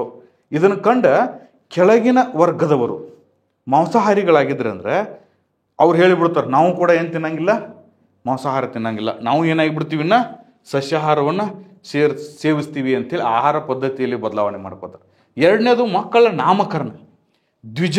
ದ್ವಿಜರು ಅಂದರೆ ಉತ್ತಮರು ಅಥವಾ ಬ್ರಾಹ್ಮಣರು ಅಂತ ಕರಿತೀವಿ. ಅವ್ರ ಮಕ್ಕಳಿಗೆ ರಾಮ, ಕೃಷ್ಣ, ದೇವೇಂದ್ರ, ಬಸವರಾಜ ಅಂತ ಹೆಸರಿಡ್ತಾರೆ. ಆವಾಗ ಕೆಳಜಾತಿಯವರು ಕೂಡ ಅವ್ರನ್ನ ಏನು ಮಾಡ್ತಾರೆ, ತಮ್ಮ ಮಕ್ಕಳು ಹುಟ್ಟಿದ ತಕ್ಷಣ ಇದೇ ಹೆಸರಿಟ್ಟು ಬಿಡ್ತಾರೆ. ಯಾಕೆ ಹೇಳ್ರಿ? ಹೆಸರ ಬದಲಾಗಿಬಿಡ್ತಂದ್ರೆ ನಮ್ಮ ಸಂಸ್ಕೃತಿನ ಬದಲಾಯಿತು ಅಂತ ಅವ್ರ ವಿಚಾರ. ಆದರೆ ಮಂಡೆ ಬೋಳಾದರೇನು ಮನ ಬೋಳಾಗ ದಿಗ್ಗಕ್ಕೆ ಒಬ್ರು ಅಂತಾರೆ ನೋಡಿ. ನೀವು ತಲೆ ಬೋಳ್ಸ್ಕೊಂಡ್ರೆ ಏನಾದ್ರು ನಿನ್ನ ಮನಸ್ಸು ಬೋಳಾಗ್ಲಿಕ್ಕೆ ಅಂದ್ರೆ ಅಂತ ಆ ಒಂದು ವಿಷಯವನ್ನು ಕೆಳಗೆ ಹಾಕಿದ್ದೀನಿ. ಅದರಂತೆ ಕೆಳಜಾತಿಯವರು ತಮ್ಮ ಮಕ್ಕಳಿಗೆ ಈ ಹೆಸರನ್ನು ಇಡಲಾರಂಭಿಸಿದರು. ಮೈಲಿಗೆ ಪದ್ಧತಿ. ದ್ವಿಜರಲ್ಲಿ ಮಹಿಳೆಯರು ಋತುಮತಿ ಆದಾಗ ಅವ್ರನ್ನ ಮನೆಯ ಮೂಲೆಯಲ್ಲಿ ಕೂಡಿಸ್ತಿದ್ರು. ಅದನ್ನು ಕಂಡು ಕೆಳಜಾತಿಯವರು ಕೂಡ ಇದನ್ನು ಅನುಕರಿಸ್ತಾ ಇದ್ದಾರೆ. ವಿಮರ್ಶೆ ಏನಂದರೆ, ಸಂಸ್ಕೃತೀಕರಣವೆಂದರೆ ಏನಿದೊಂದು ಬ್ರಾಹ್ಮಣರು ಪ್ರಾಬಲ್ಯವನ್ನು ಒಪ್ಪಿಕೊಂಡಂತೆ. ನಾಟ್ ಓನ್ಲಿ ಬ್ರಾಹ್ಮಣರು ಬಟ್ ಆಲ್ಸೋ ಮೇಲ್ವರ್ಗದವರ ಪ್ರಾಬಲ್ಯವನ್ನು ಒಪ್ಪಿಕೊಳ್ಳುವುದೇ ಸಂಸ್ಕೃತೀಕರಣ ಅಂತೇಳಿ ಕೆಲವೊಬ್ರು ವಿಮರ್ಶೆ ಮಾಡಿದವರು ಯಾರು? ಕರ್ನಾಟಕದವರೇ ಕೆ ಈಶ್ವರನ್ ಅಂತಕ್ಕಂಥ ಸಮಾಜಶಾಸ್ತ್ರಜ್ಞರು. ಅಲ್ಲಿ ಇದನ್ನ ಪರಿಚಯಿಸಿದವರು ಯಾರು? ವಿಮರ್ಶಿಸಿದವರು. ಎರಡು ಹೆಸರು ನೆನ್ಪಿಟ್ಕೊಂಬಿಡಿ. ಆಮೇಲೆ ನಡೆ ನುಡಿ ಶುದ್ಧವಿದ್ದಲ್ಲಿ ನಾಮದಲ್ಲಿ ಬದಲಾವಣೆ ಆದರೆ ಮಠದೊಳಗಿನ ಬೆಕ್ಕು ಇಲ್ಲಿಯ ಕಂಡು ಪುಟನಗದಂತಾಯ್ತು ಕಾಣ ರಾಮನಾಥ ಅಂತೇಳಿ ಅಲ್ಲಂ ಪ್ರಭುಗಳು ಯಾರು ಗೊತ್ತಾ? ಅದನ್ನು ಹಾಕಿ ಮುಗಿಸ್ಬೋದು. ಒಳ್ಳೆಯ ಆರಂಭ ಇರಬೇಕು, ಉತ್ತಮ ಅಂತ್ಯ ಇರಬೇಕು. ಪ್ರತಿಯೊಂದು ಆನ್ಸರ್ ರೈಟಿಂಗ್ದಾಗೂ ಹಿಂಗೆ ಕೊಡ್ಬೋದು ನಾವು, ಎಸ್ಸೆ ರೂಪವನ್ನು ಕೊಡ್ಬೋದು ನಾವು. ಮೇಲೆ ನಾನು ಏನು ಹಾಕಿದ್ದೆ? ಒಂದು ಒಳ್ಳೆಯ ಕೋಟ್ ಹಾಕಿದ್ದೆ. ಕೆಳಗೆ ಅಷ್ಟೇ ಎಷ್ಟು ಬರಿಬೇಕೋ ಅಷ್ಟೇ. ನೀವು ಹೆಸರು ಚೇಂಜ್ ಮಾಡ್ಕೊಂಡ್ರೆ ಏನಾಯ್ತು? ನೀವು ಆಹಾರ ಪದ್ಧತಿ ಚೇಂಜ್ ಮಾಡ್ಕೊಂಡ್ರೆ ಏನಾಯ್ತು? ನೀವು ಮೈಲಿಗೆ ಪದ್ಧತಿ ಚೇಂಜ್ ಮಾಡ್ಕೊಂಡ್ರೆ ಏನಾಯ್ತು? ಮಠದೊಳಗಿನ ಬೆಕ್ಕು ಇಲಿಯ ಕಂಡು ಪುಟನಗೆದಂತಾಯ್ತು ಕಾಣ ರಾಮನಾಥ. ಮಠದೊಳಗಿರ್ತೈತಿ ಬೆಕ್ಕು, ಪ್ರತಿದಿನ ಪ್ರವಚನ ಕೇಳ್ತಿರ್ತೈತಿ, ಪ್ರತಿದಿನ ಶಿವನ ನಾಮ ಮಾಡ್ತಿರ್ತೈತಿ, ಸಸ್ಯಾಹಾರಿ ಆಗ್ಬೇಕಲ್ಲ ಅದು. ಮತ್ತು ಇಲ್ಲಿ ನೋಡಿದ ತಕ್ಷಣ ಪಟ್ ನಾವು ಬಿಡಿತಂದ್ರೆ ಏನು ಅದನ್ನಿಲ್ಲ. ಅದಕ್ಕೆ ಹೇಳ್ತಾರೆ, ನಾಯಿಯನ್ನು ಏನು ಇದರ ಮೇಲೆ ಸಿಂಹಾಸನ ಮೇಲೆ ಕುಣಿಸಿದ್ರು ಕೂಡ ಅದೇನಾಗ್ತದೆ? ಅದು ತನ್ನ ಚಾಳಿಯನ್ನು ಬಿಡುವುದಿಲ್ಲ. ಹೀಗೆ ನೀವು ಇದನ್ನೇ 12ನೇ ಶತಮಾನದಲ್ಲಿ ಸಂಸ್ಕೃತೀಕರಣದ ಬಗ್ಗೆನೇ 12ನೇ ಶತಮಾನದಲ್ಲಿ ವಚನಕಾರರು ಕೂಡ ತುಂಬ ಚೆನ್ನಾಗಿ ಡಿಸ್ಕಷನ್ ಮಾಡಿದ್ದಾರೆ. ನೀವು ಅದನ್ನು ಕೂಡ ಏನು ಮಾಡ್ಬೋದು? ಸೇರಿಸಬಹುದು. 9ನೇ ಕಲ್ಪನೆ ಏನಪ್ಪ ಅಂದರೆ ಪಾಶ್ಚಾತ್ಯೀಕರಣ, ವೆಸ್ಟರ್ನೈಜೇಷನ್. ಇವುಗಳ ಬಗ್ಗೆ ಅಷ್ಟೇ ಎರಡೆರಡು ಪೇಜ್ ತಿಳ್ಕೊತ ಹೋಗೋದು. ತಿಳಿತಾ? ಇದ್ರ ಮೇಲೆ ಸ್ಕೋರ್ ಆಗಕ್ಕೆ ಭಾಳ ಚೆನ್ನಾಗೈತಿ. ಎಲ್ಲಿ ಅಂಕಿ ಸಂಖ್ಯೆ ಬರೆಯೋಂಗಿಲ್ಲ, ಇಶ್ಯೂ ನೆನ್ಪಿಟ್ಕೊಳ್ಳೋಂಗಿಲ್ಲ, ಬರೀ ಅನುಭವದ ಅಧಿಕೃತತೆ ಇದು. ಒಳ್ಳೆ ಮಾರ್ಕ್ಸ್ ಬರ್ತವೆ, 40 ಮಾರ್ಕ್ಸ್ ಬರೋಕ್ಕೆ ಸಾಧ್ಯತೆ ಇದ್ರ ಮೇಲೆ. 1962ರಲ್ಲಿ social change in modern India ಎಂಬ ಗ್ರಂಥದಲ್ಲಿ ಕನ್ನಡಿಗರಾಗಿರ್ತಕ್ಕಂತಹ MN ಶ್ರೀನಿವಾಸರು ಪರಿಚಯಿಸಿದ್ರು. ಅವರೇ ಸೇಮ್. ಅಲ್ಲಿ ಬೇರೆ ಪುಸ್ತಕ, ಇಲ್ಲಿ ಬೇರೆ ಪುಸ್ತಕ. ಪುಸ್ತಕದ ಹೆಸರು ನೆನ್ಪಿಟ್ಕೋಬೇಕು. ಯಾರಿವರು? MN ಶ್ರೀನಿವಾಸರು, ಕೊಡಗಿನವರು. ಇವರು ತಮ್ಮ ಪುಸ್ತಕದಲ್ಲಿ ಸೇರಿಸ್ತಾರೆ ಪಾಶ್ಚಾತ್ಯೀಕರಣ ಅಂತಕ್ಕಂಥ ಪದವನ್ನು ಮೊಟ್ಟ ಮೊದಲು ದೇಶಕ್ಕೆ ಪರಿಚಯಿಸಿರ್ತಕ್ಕಂಥವ್ರು. ಪಾಶ್ಚಾತ್ಯರ ಜೀವನ ಶೈಲಿಯನ್ನು ಅನುಸರಿಸುವುದೇ ಪಾಶ್ಚಾತ್ಯೀಕರಣ. ಇಲ್ಲಿ ಸಂಸ್ಕೃತೀಕರಣದಲ್ಲಿ ಮೇಲ್ವರ್ಗದವರ ಜೀವನ ಶೈಲಿಯನ್ನು ನಾವು ಅನುಕರಿಸಿದ್ವಿ. ಪಾಶ್ಚಾತ್ಯೀಕರಣದಲ್ಲಿ ಬೇರೆ ದೇಶದವರ ಒಂದು ಪದ್ಧತಿಗಳನ್ನು ನಾವು ಅನುಕರಿಸ್ತೀವಿ. ಹಾಗಾದರೆ ನಾವು ಯಾರನ್ನ ಅನುಕರಿಸ್ತೀವಿ? ಬ್ರಿಟಿಷರು ಭಾರತವನ್ನು 150 ವರ್ಷಗಳ ಕಾಲ ಆಳಿದರು. ಅವರು ಪಾಶ್ಚಿಮಾತ್ಯದವರು, ಪಶ್ಚಿಮ ದೇಶದವರು, ಪಶ್ಚಿಮದ ಕಡೆ ಅದಾರವರು. ಸೊ ದಟ್ ನಾವೇನು ಮಾಡ್ತೀವಿ? ಅವ್ರನ್ನ ಅನುಕರಣೆ ಮಾಡಿದ್ವಿ. ಸುದೀರ್ಘ ವರ್ಷಗಳ ಕಾಲ ಅವರು ಆಳಿರೋದ್ರಿಂದ ಅವರ ಲೈಫ್ ಸ್ಟೈಲ್, ಜೀವನ ಶೈಲಿಯನ್ನು ಅನುಕರಿಸಿದ್ವಿ. ಇದರಿಂದ ಭಾರತೀಯ ಸಮಾಜ ಮತ್ತು ಸಂಸ್ಕೃತಿಯಲ್ಲಿ ಪರಿವರ್ತನೆ ಆಯಿತು. ನಮ್ಮಲ್ಲಿ ಏನೇನು ಬಂತು? ಈಕ್ವಾಲಿಟಿ ಬಂತು, ಸಮಾನತೆ ಆರ್ಟಿಕಲ್ 14ದಾಗ ಸೇರಿಸ್ಕೊಂಡಿವ. ಸಹೋದರತೆ, ಪೀಠಿಕೆಯಲ್ಲಿ ಭ್ರಾತೃತ್ವ ಅಂತಕ್ಕಂಥ ಕಲ್ಪನೆ ಇದೆಯಾ? ಮಾನವತಾವಾದ, ಮೊದಲು ಮಾನವತಾವಾದ ಅಂತಕ್ಕಂಥದ್ದು ಇರಲಿಲ್ಲ ನಮ್ಮಲ್ಲಿ. ಮಾನವತಾವಾದ, ಮಾನವನಾಗುವೆ ಇಲ್ಲ ದಾನವನಾಗುವೆ ಅಂತೇಳಿ ರಾಜ್ಕುಮಾರ್ ಹಾಡ್ತಾರಲ್ಲ, ಇಲ್ಲಿ ನಿಮ್ಗೆ ಗೊತ್ತಾಗೈತೆ ಮಾನವ ಅಂದ್ರೇನು, ದಾನವ ಅಂದ್ರೇನು. ಅವಾಗ ದಾನವರ ಥರ ಇದ್ದೀವಿ ನಾವು, ಈಗ ಮಾನವರ ಥರ ಆಗಿದ್ದೀವಿ. ಧರ್ಮ ನಿರಪೇಕ್ಷತೆ, ಜಾತ್ಯತೀತತೆ ಅಂತಕ್ಕಂಥ ಪರಿಕಲ್ಪನೆ ಬಂದಿದ್ದೆ ಪಾಶ್ಚಾತ್ಯೀಕರಣದಿಂದ. ಜಾತ್ಯತೀತತೆ, ಧರ್ಮ ನಿರಪೇಕ್ಷತೆ ಎರಡೂ ಒಂದೇ. ವ್ಯಕ್ತಿವಾದ, ವ್ಯಕ್ತಿಗೆ ಇಂಪಾರ್ಟೆಂಟೇ ಇರಲಿಲ್ಲ ಮೊದಲು, ಈಗ ವ್ಯಕ್ತಿಗೆ ಇಂಪಾರ್ಟೆಂಟ್ ಐತಿ. ಅವನು ಪರಿಶಿಷ್ಟ ಜಾತಿ ಅವನಿರಲಿ, ಪರಿಶಿಷ್ಟ ಪಂಗಡದವನಿರಲಿ, ಅವನು ಈ ದೇಶದ ಪ್ರೆಸಿಡೆಂಟ್ ಆದಂದರೆ he is the first person. ಇವತ್ತು ಮಹಿಳೆ ಒಬ್ಬಳು ಪರಿಶಿಷ್ಟ ಪಂಗಡದ ಮಹಿಳೆ ಈ ದೇಶಕ್ಕೆ ಏನಾಗಿದ್ದಾಳೆ? ರಾಷ್ಟ್ರಪತಿ ಆಗಿದ್ದಾರೆ. ಸೊ ದ್ಯಾಟ್ ಇಲ್ಲಿ ವ್ಯಕ್ತಿ ಇಂಪಾರ್ಟೆಂಟು, ಅವರ ಜಾತಿ ಇಂಪಾರ್ಟೆಂಟು, ಅವ್ರ ಸಮುದಾಯ ಇಂಪಾರ್ಟೆಂಟು, ವ್ಯಕ್ತಿ ಇಂಪಾರ್ಟೆಂಟ್ ಆತಲ್ಲ. ಇದೇ ಪಾಶ್ಚಾತ್ಯೀಕರಣ. ವಿರಾಟ್ ಕೊಹ್ಲಿ ಯಾರಿಗೆ ಯಾವ ಜಾತಿ ಅನ್ನೋದು ಯಾರಿಗೆ ಗೊತ್ತಿದೆ? ಬಟ್ ಎಷ್ಟು ಜನ ಅವ್ರನ್ನ ಅನುಕರಿಸ್ತೀವಿ ನಾವು. ಡಾಕ್ಟರ್ ರಾಜ್ಕುಮಾರ್ ಯಾರು ಜಾತಿ ಅಂತೇಳಿ ಅನುಕರಿಸಿದ್ವಿ ಅವ್ರನ್ನು. ಇವತ್ತು ಎಷ್ಟು ಜನ ಸುದೀಪ್ ಅವರು ಇದ್ದಾರೆ, ಯಾವ ಜಾತಿ ಅಂತ ಅನುಕರಿಸಿದೇವ್ ನಾವು. ಯಾಕೆ ಅವ್ರನ್ನ ಅನುಕರಿಸತ್ತೀವಿ ಅಂದರೆ ಅವ್ರ ವ್ಯಕ್ತಿ ಅಂತೇಳಿ ಅವ್ರನ್ನ ನಾವೇನು ಮಾಡ್ಕೊಂಡಿದ್ದೀವಿ? ಸ್ಟಾರ್ ಐಕಾನ್ ಮಾಡ್ಕೊಂಡಿದ್ದೀವಿ. ಸೊ ದಟ್ ಹಿಂಗೆ ಹೆಸರು ಹೇಳಲು ಆಗದೇ ಇರೋಷ್ಟು ಎಷ್ಟೋ ವ್ಯಕ್ತಿಗಳು ಇವತ್ತು ನಾವು ವ್ಯಕ್ತಿಯನ್ನು ಆಧರಿಸಿ ಅವ್ರನ್ನ ಏನು ಮಾಡ್ತೀವಿ? ಅನುಕರಿಸ್ತೀವಿ. ಇದಕ್ಕೆ ಕಾರಣ ಪಾಶ್ಚಾತ್ಯೀಕರಣ. ಹೀಗೆ ಹೊಸ ಹೊಸ ಮೌಲ್ಯಗಳನ್ನು ಭಾರತೀಯ ಸಮಾಜದಲ್ಲಿ ಏನಾಗಿದೆ? ಬೇರು ಬಿಟ್ಟವು. ಪಾಶ್ಚಾತ್ಯೀಕರಣದ ಲಕ್ಷಣಗಳೇನಪ್ಪ? ನೀವು ಮೇಲಿಂದ ತಿಳ್ಕೊಂಡ್ಬಿಟ್ರೆ ಲಕ್ಷಣ ಬಂದೇ ಬಿಡ್ತೈತಿ. ಇದು ಪಾಶ್ಚಾತ್ಯೀಕರಣ ಎಲ್ಲಿ ಆಯಿತು? ನಗರದಲ್ಲಿ ಆಯಿತು, ಹಳ್ಳಿಯಲ್ಲಿ ಆಗಲಿಲ್ಲ. ಇವತ್ತು ಕೂಡ ನೀವು ಹಳ್ಳಿಗೆ ಹೋಗಿರ್ಬೇಕಾದ್ರೆ ವ್ಯಕ್ತಿವಾದ ಇಲ್ಲ, ಅಲ್ಲಿ ಸಮುದಾಯವಾದ ಇದೆ. ನೀವು ಕೇಳಿದ ತಕ್ಷಣ ನೀನು ಹೆಸರು ಕೇಳ್ತಾರೆ, ಎರಡನೇದು ನೀನು ಕೇಳ್ತಾರೋ, ನಿಮ್ಮ ಅಡ್ಡೆ ಹೆಸರು ಕೇಳ್ತಾರೆ, ಮೂರನೇದು ನೀ ಏನು ಮಾಡ್ತೀವಿ ಅಂತ ಕೇಳ್ತಾರೆ, ನಾಲ್ಕನೇದು ನಿನ್ನ ಜಾತಿ ಯಾವ್ದಕ್ಕೆ ಕೇಳ್ತಾರೆ. ಅಲ್ಲಿ ಹಳ್ಳಿ ಆಗೈತಿ. ಬಟ್ ನಗರದಾಗ ಹಂಗಿಲ್ಲ. ನಗರದಾಗ ಮೂರ್ಖ ಸ್ಟಾಪ್ ಆಗಿಬಿಡ್ತೈತಿ. ಇಲ್ಲಿ ವ್ಯಕ್ತಿ ಇಂಪಾರ್ಟೆಂಟ್. ಯಾಕಂದರೆ ಅವಾಗ ಬಾಂಬೆ, ಕಲ್ಕತ್ತಾ ಮತ್ತು ಮದ್ರಾಸ್ ಇತಿಹಾಸ ಓದುವಾಗ ತಿಳ್ಕೊಂಡಿರಲ್ಲ ನೀವು. ಇಲ್ಲಿ ಫಸ್ಟ್ ಕವರ್ ಫ್ಯಾಕ್ಟರಿಗಳನ್ನ ಸ್ಟಾರ್ಟ್ ಮಾಡಿದರು, ಇಲ್ಲಿ ಗವರ್ನರ್ಸ್ಗಳಿದ್ರು, ಅಲ್ಲಿ ಬೀಡು ಬಿಟ್ಟಿದ್ರು ಬ್ರಿಟಿಷರು. ಅಲ್ಲಿ ನಗರದ ಜನ ಏನಿದ್ರಲ್ಲ ಅವರು ಬ್ರಿಟಿಷರನ್ನ ಅನುಕರಿಸಿದರು. ಅಂದರೆ ಪಾಶ್ಚಾತ್ಯೀಕರಣ ಪ್ರಕ್ರಿಯೆ ಫಸ್ಟ್ ಸ್ಟಾರ್ಟ್ ಆದದ್ದು ನಗರದಲ್ಲಿ. ಇದು ಸಂಕುಚಿತ ಸ್ವರೂಪ ಹೊಂದಿದೆ, ವಿಶಾಲ ಸ್ವರೂಪ ಇಲ್ಲಿದೆ. ಇಡೀ ದೇಶಾದ್ಯಂತ ಹರಡಲಿಲ್ಲ, ಇದು ಕೆಲವೇ ವರ್ಗಗಳಲ್ಲಿ ಮಾತ್ರ ಹರಡಿತು. ಯಾವ್ದಾವ್ದು ಸಮೂಹಗಳಪ್ಪ ಅಂದರೆ ಬ್ರಿಟಿಷರನ್ನು ಅನುಕರಿಸಿದವು. ಆಮೇಲೆ ಇದರಲ್ಲಿ ಮೌಲ್ಯವು ತಟಸ್ಥವಾಗಿದೆ. ಪಾಶ್ಚಾತ್ಯೀಕರಣ ಅಂತಕ್ಕಂಥದ್ದು ಮೌಲ್ಯಯುತವೇ ಮೌಲ್ಯಯುತ ಅಲ್ಲವೇ ಎಂಬುದು ಹೇಳಕ್ಕೆ ಬರಂಗಿಲ್ಲ. ಕೆಲವೊಂದು ಮೌಲ್ಯಯುತ ಅದಾವ, ಕೆಲವೊಂದು ಮೌಲ್ಯ ಇಲ್ಲದ್ದೂ ಅದಾವ. ಓಕೆ, ಅವು ಯಾವ ಅನ್ನೋದು ಡಿಸ್ಕಷನ್ ಮಾಡೋಣ. ಇದರಲ್ಲಿ ಒಳ್ಳೆಯದು ಮತ್ತು ಕೆಟ್ಟದ್ದು ಅಂತಕ್ಕಂಥದ್ದೇ ಇಲ್ಲ. ಪಾಶ್ಚಾತ್ಯೀಕರಣದಲ್ಲಿ ಒಳ್ಳೆಯದು ಇದೆ, ಕೆಟ್ಟದ್ದು ಇದೆ. ಯಾವುದೇ ರೀತಿಯ ಮೌಲ್ಯ ತಟಸ್ಥವಾಗಿದೆ. ಪಾಶ್ಚಾತ್ಯೀಕರಣದಲ್ಲಿ ಭಾರತೀಯರು ಕೇವಲ ಬ್ರಿಟಿಷರನ್ನ ಮಾತ್ರ ಅನುಕರಿಸಿದ್ರು. ಇಲ್ಲಿ ಫ್ರಾನ್ಸ್, ಜರ್ಮನಿಯವರು ಅನುಕರಿಸಿಲ್ಲ, ನಾವು ಬ್ರಿಟಿಷರನ್ನ ಅನುಕರಿಸಿದೆ. ಯಾಕೆ ಹೇಳಿ? ನಮ್ಮನ್ನು 150 ವರ್ಷ ಅವರು ಆಳಿದರು. ಇದು ಅದರ ಲಕ್ಷಣಗಳು. ನೆಕ್ಸ್ಟ್, ಸಂಸ್ಕೃತೀಕರಣಕ್ಕಿಂತ ಪಾಶ್ಚಾತ್ಯೀಕರಣ ಸರಳ ಪ್ರಕ್ರಿಯೆ, ಈಸಿ. ಇದು ಸಂಸ್ಕೃತೀಕರಣ ಅಂದರೆ ಟಫ್ ಇತ್ತು, ಸ್ವಲ್ಪ ಹೆಸರನ್ನ ಚೇಂಜ್ ಮಾಡ್ಕೊಂಡ್ಬಿಡ್ಬೋದು, ತಿಳಿತಾ? ವಿಧಿವಿಧಾನ ಚೇಂಜ್ ಮಾಡ್ಕೋಬೇಕು, ವಿವಾಹ ಪದ್ಧತಿನ ಚೇಂಜ್ ಇರಬೇಕು. ಪಾಶ್ಚಾತ್ಯೀಕರಣ ಹಂಗಿಲ್ಲ, ನೀವು ಡ್ರೆಸ್ ಚೇಂಜ್ ಮಾಡ್ಕೊಂಡ್ರು ಕೂಡ ಪಾಶ್ಚಾತ್ಯೀಕರಣ ಆಗಿಬಿಡ್ತದೆ. ಫೋಟೋ ಶೂಟ್ ಹಾಕೊಂಡ ತಕ್ಷಣ ಏನಾಗ್ಬಿಟ್ಟು ನಾವು ಪಾಶ್ಚಾತ್ಯೀಕರಣ ಆಗಿಬಿಡ್ತು. ಓಕೆ, ಅದೇ ರೀತಿ ಪಾಶ್ಚಾತ್ಯೀಕರಣ ಏನು ಪರಿಣಾಮ ಅನ್ನುತ್ತಂತ ಇಫೆಕ್ಟ್ಸ್ ಏನಪ್ಪ? ಪಾಶ್ಚಾತ್ಯೀಕರಣ ಮಾಡೋದ್ರಿಂದ ಭಾರತದಲ್ಲಿ ವಿವಾಹ ಪದ್ಧತಿ ಚೇಂಜ್ ಆಯಿತು. ಓಕೆ, ಧರ್ಮದ ಬಗ್ಗೆ ಪರಿಕಲ್ಪನೆ ಚೇಂಜ್ ಆಯ್ತು, ಜಾತಿಯ ಬಗ್ಗೆ ಚೇಂಜ್ ಆಯ್ತು, ಶಿಕ್ಷಣ ಚೇಂಜ್ ಆಯ್ತು, ಬಂಧುತ್ವದಲ್ಲಿ ಚೇಂಜ್ ಆಯ್ತು, ಸಾಮಾಜಿಕ ಸಂಸ್ಥೆಗಳ ರಚನೆ ಮತ್ತು ಕಾರ್ಯದಲ್ಲಿ ಪರಿವರ್ತನೆ ಆಯಿತು. ಟೋಟಲ್ ಏನು ಸಮಾಜಶಾಸ್ತ್ರದ ರಚನೆ ಅಂತ ಏನು ಬರ್ತೈತೆ ಗೊತ್ತೈತೇನು? ಅದ್ರಾಗ ಆಟೋಮೆಟಿಕ್ ಚೇಂಜ್ ಆಯ್ತು. ಸಮಾಜಶಾಸ್ತ್ರದ ರಚನೆ ಅಂದರೆ ಇದೆ, ಕುಟುಂಬ, ಧರ್ಮ, ವಿವಾಹ, ಬಂಧುತ್ವ, ಜಾತಿ ಪದ್ಧತಿ, ಸಾಮಾಜಿಕ ಸಂಸ್ಥೆಗಳು, ಶಾಲೆ, ಶಿಕ್ಷಣ, ಇದ್ರಾಗೆಲ್ಲನೂ ಬದಲಾಗಿಬಿಡ್ತು ಪಾಶ್ಚಾತ್ಯೀಕರಣದಲ್ಲಿ. ಏನೇನು ಬದಲಾಯಿತು? ವಿವಾಹ ಪದ್ಧತಿಯಲ್ಲಿ ಏನು ಬರ್ನಾಯಿತು ತಿಳ್ಕೊಳ್ಬೇಕು ಅಷ್ಟೇ, ಇದನ್ನು ಬರೆಯೋ ಅವಶ್ಯಕತೆ ಇಲ್ಲ, ಯಾಕಂದ್ರೆ ಅಷ್ಟು ಪ್ಲೇಸ್ ಇಲ್ಲ ನಮ್ಮ ಕಡೆ. ಮೊದಲು ವಿವಾಹ ಅಂತಕ್ಕಂಥದ್ದು ಏನಿತ್ತು? ಇದು ಒಂದು ಧಾರ್ಮಿಕ ವಿಧಿವಿಧಾನ. ಬಟ್ ಪಾಶ್ಚಾತ್ಯೀಕರಣದಲ್ಲಿ ವಿವಾಹ ಅಂದರೆ ಇಟ್ ಈಸ್ ಅನ್ ಅಗ್ರಿಮೆಂಟ್. ಪಾಶ್ಚಾತ್ಯೀಕರಣದಲ್ಲಿ ವಿವಾಹ ಅಂದರೆ ಮಹಿಳೆಗೆ ಹೆಂಡತಿಯನ್ನು ಜೀವನ ಸಂಗಾತಿ ಅಂತ ಕರಿತಿದ್ವಿ. ಅಲ್ಲಿ ನಮ್ಮ ಪಾಶ್ಚಾತ್ಯೀಕರಣ ಹೊರತುಪಡಿಸಿ ಸಂಪ್ರದಾಯವಾದದಲ್ಲಿ ಹೆಂಡತಿ ಅಂದರೆ ಮನೆ ಕೆಲಸದವಳು, ಪಾಶ್ಚಾತ್ಯೀಕರಣದಲ್ಲಿ ಜೀವನ ಸಂಗಾತಿ. ಸೊ ದಟ್ ಪ್ರತಿಯೊಂದು ವಿಚಾರದಲ್ಲಿ ಶಿಕ್ಷಣ, ಸಾಂಪ್ರದಾಯಿಕ ಶಿಕ್ಷಣ ಇರಬೇಕು. ಇಲ್ಲಿ ಶಿಕ್ಷಣ, ಆಧುನಿಕ ಶಿಕ್ಷಣ, ಇಂಗ್ಲೀಷ್ ಶಿಕ್ಷಣ ಬಂತು. ಇಲ್ಲಿ ಬಂಧುತ್ವ, ನಮ್ಮ ಬ್ಲಡ್ ರಿಲೇಷನ್ ಇದ್ರೆ ಅಷ್ಟೇ ಬಂಧುತ್ವ. ಏನಾದರೂ ಫಂಕ್ಷನ್ ನಡೆಸಿದ್ರೆ, ಊರಾಗ ಏನಾದರೂ ಕಾರ್ಯಕ್ರಮ ನಡೆದು ಅಂದ್ರೆ ನಮ್ಮ ಸ್ವಂತ ಕಾರ್ಯಕ್ರಮ ನಡೆದು ನಮ್ಮ ಬಂಧುತ್ವರಂತ ಕರೆಯೋದು. ಪಾಶ್ಚಾತ್ಯೀಕರಣ ಆಗಿ ಎಲ್ಲರನ್ನೂ ಕರೆಯೋಕ್ಕೆ ಸ್ಟಾರ್ಟ್ ಮಾಡಿದ್ವಿ ನಾವು, ಎಲ್ಲರ ಜೊತೆ ಕೂಡ ಊಟ ಮಾಡೋಕ್ಕೆ ಸ್ಟಾರ್ಟ್ ಮಾಡಿದ್ವಿ ನಾವು. ಸೊ ದಟ್ ಪಾಶ್ಚಾತ್ಯೀಕರಣದ ಪರಿಣಾಮಗಳೇನಪ್ಪ ಅಂದರೆ ಇದು ಒಂದನೇದು. ಇನ್ನು ಎರಡನೇದು ಭಾರತದಲ್ಲಿ ಪತ್ರಿಕಾ ಸಮೂಹ, ಚುನಾವಣೆ ವ್ಯವಸ್ಥೆ, ಆಧುನಿಕ ಮಾರುಕಟ್ಟೆ, ಬ್ಯಾಂಕು, ಇವೆಲ್ಲನೂ ಕೂಡ ಹುಟ್ಕೊಂಡು ಪಾಶ್ಚಾತ್ಯೀಕರಣದಲ್ಲಿ. ಮೊದಲೆಲ್ಲಿ ಬ್ಯಾಂಕ್ ಇತ್ತು, ಕೊಡುಕೊಳ್ಳೋಕೆ ಇರಲಿಲ್ಲ, ಬಾರ್ಟರ್ ಸಿಸ್ಟಮ್ ಇತ್ತು, ಅಂದರೆ ವಸ್ತು ವಿನಿಮಯ ಪದ್ಧತಿ ಇತ್ತು ನಮ್ಮಲ್ಲಿ. ಯಾವಾಗ ಬ್ರಿಟಿಷರು ಬಂದರು ನಾವು ಬ್ಯಾಂಕ್ ತೆರೆದಿವಿ, ಮಾರ್ಕೆಟ್ ಅಂತಕ್ಕಂಥದ್ದು ಸ್ಟಾರ್ಟ್ ಆಯಿತು, ಇಲೆಕ್ಷನ್ ಸ್ಟಾರ್ಟ್ ಮಾಡಿದ್ವಿ, ಪತ್ರಿಕಾ ಮಾಧ್ಯಮದವರು ಸ್ಟಾರ್ಟ್ ಆದರು. ಬಿಕಾಸ್ ಆಫ್ ವೆಸ್ಟರ್ನೈಸೇಷನ್ದಿಂದ ಹಿಂದೂ ಧರ್ಮ ಪುನರ್ವ್ಯಾಖ್ಯಾನಿಸಲ್ಪಟ್ಟಿತು. ಇಡೀ ಹಿಂದೂ ಧರ್ಮದಲ್ಲಿರ್ತಕ್ಕಂಥ ವಿಧಿವಿಧಾನಗಳನ್ನ ಚೇಂಜ್ ಆಯಿತು ಪಾಶ್ಚಾತ್ಯೀಕರಣದಿಂದ. ಎಷ್ಟೋ ಜನ ಹುಟ್ಕೊಂಡ್ರು, Dayananda Saraswati, go back to Veda ಅಂತವರು, ರಾನಡೆ ಅಂತವರು, ರಾಮಕೃಷ್ಣ ಪರಮಹಂಸರು, ಸ್ವಾಮಿ ವಿವೇಕಾನಂದರು, ರಾಜಾರಾಮ್ ಮೋಹನ್ ರಾಯ್ ಅವರು, ಎಷ್ಟು ಅನಿ ಬೆಸೆಂಟ್ ಅವರು, ಇವರೆಲ್ಲರೂ ಸೇರಿ ಸಮಾಜೋಧಾರ್ಮಿಕ ಚಳುವಳಿಗಳನ್ನ ಮಾಡಿದರು. ಸತಿ ಪದ್ಧತಿ, ಬಾಲ್ಯ ವಿವಾಹ ನಿಷೇಧ, ಅಸ್ಪೃಶ್ಯತೆ ಆಚರಣೆಗಳ ನಿಷೇಧ, ಇವುಗಳೆಲ್ಲವೂ ಕೂಡ ನಿಷೇಧ ಕಾನೂನುಗಳನ್ನು ಜಾರಿಗೆ ತರುವ ಮೂಲಕ ಪಾಶ್ಚಾತ್ಯೀಕರಣವನ್ನು ಮಾಡಿಕೊಂಡ್ರು. ಪಾಶ್ಚಾತ್ಯೀಕರಣದಿಂದ ಸ್ವಾತಂತ್ರ್ಯ ಆಂದೋಲನಕ್ಕೆ ಸ್ಫೂರ್ತಿಯಾಯಿತು. ಯಾವಾಗ ವೆಸ್ಟರ್ನೈಸೇಷನ್ ಆಯಿತು, ಆಧುನಿಕ ಶಿಕ್ಷಣ ಸಿಕ್ತು ನಮಗೆ, ಜನರಿಗೆ ಸಂವಿಧಾನ, ಸಮಾನತೆ ಕಲ್ಪನೆಗಳು ಬೆಳೀತು. ಇದರಿಂದ ಆಧುನಿಕ ಶಿಕ್ಷಣವನ್ನು ಓದಿರ್ತಕ್ಕಂಥವ್ರು ಯಾರ್ಯಾರಪ್ಪ? ಬಾಲಗಂಗಾಧರ ತಿಲಕ್, ಗೋಪಾಲಕೃಷ್ಣ ಗೋಖಲೆ, ಜವಾಹರ್ಲಾಲ್ ನೆಹರು, ಮಹಾತ್ಮ ಗಾಂಧೀಜಿ, ಸರ್ದಾರ್ ಪಟೇಲ್, ಸುಭಾಷ್ ಚಂದ್ರ ಬೋಸ್.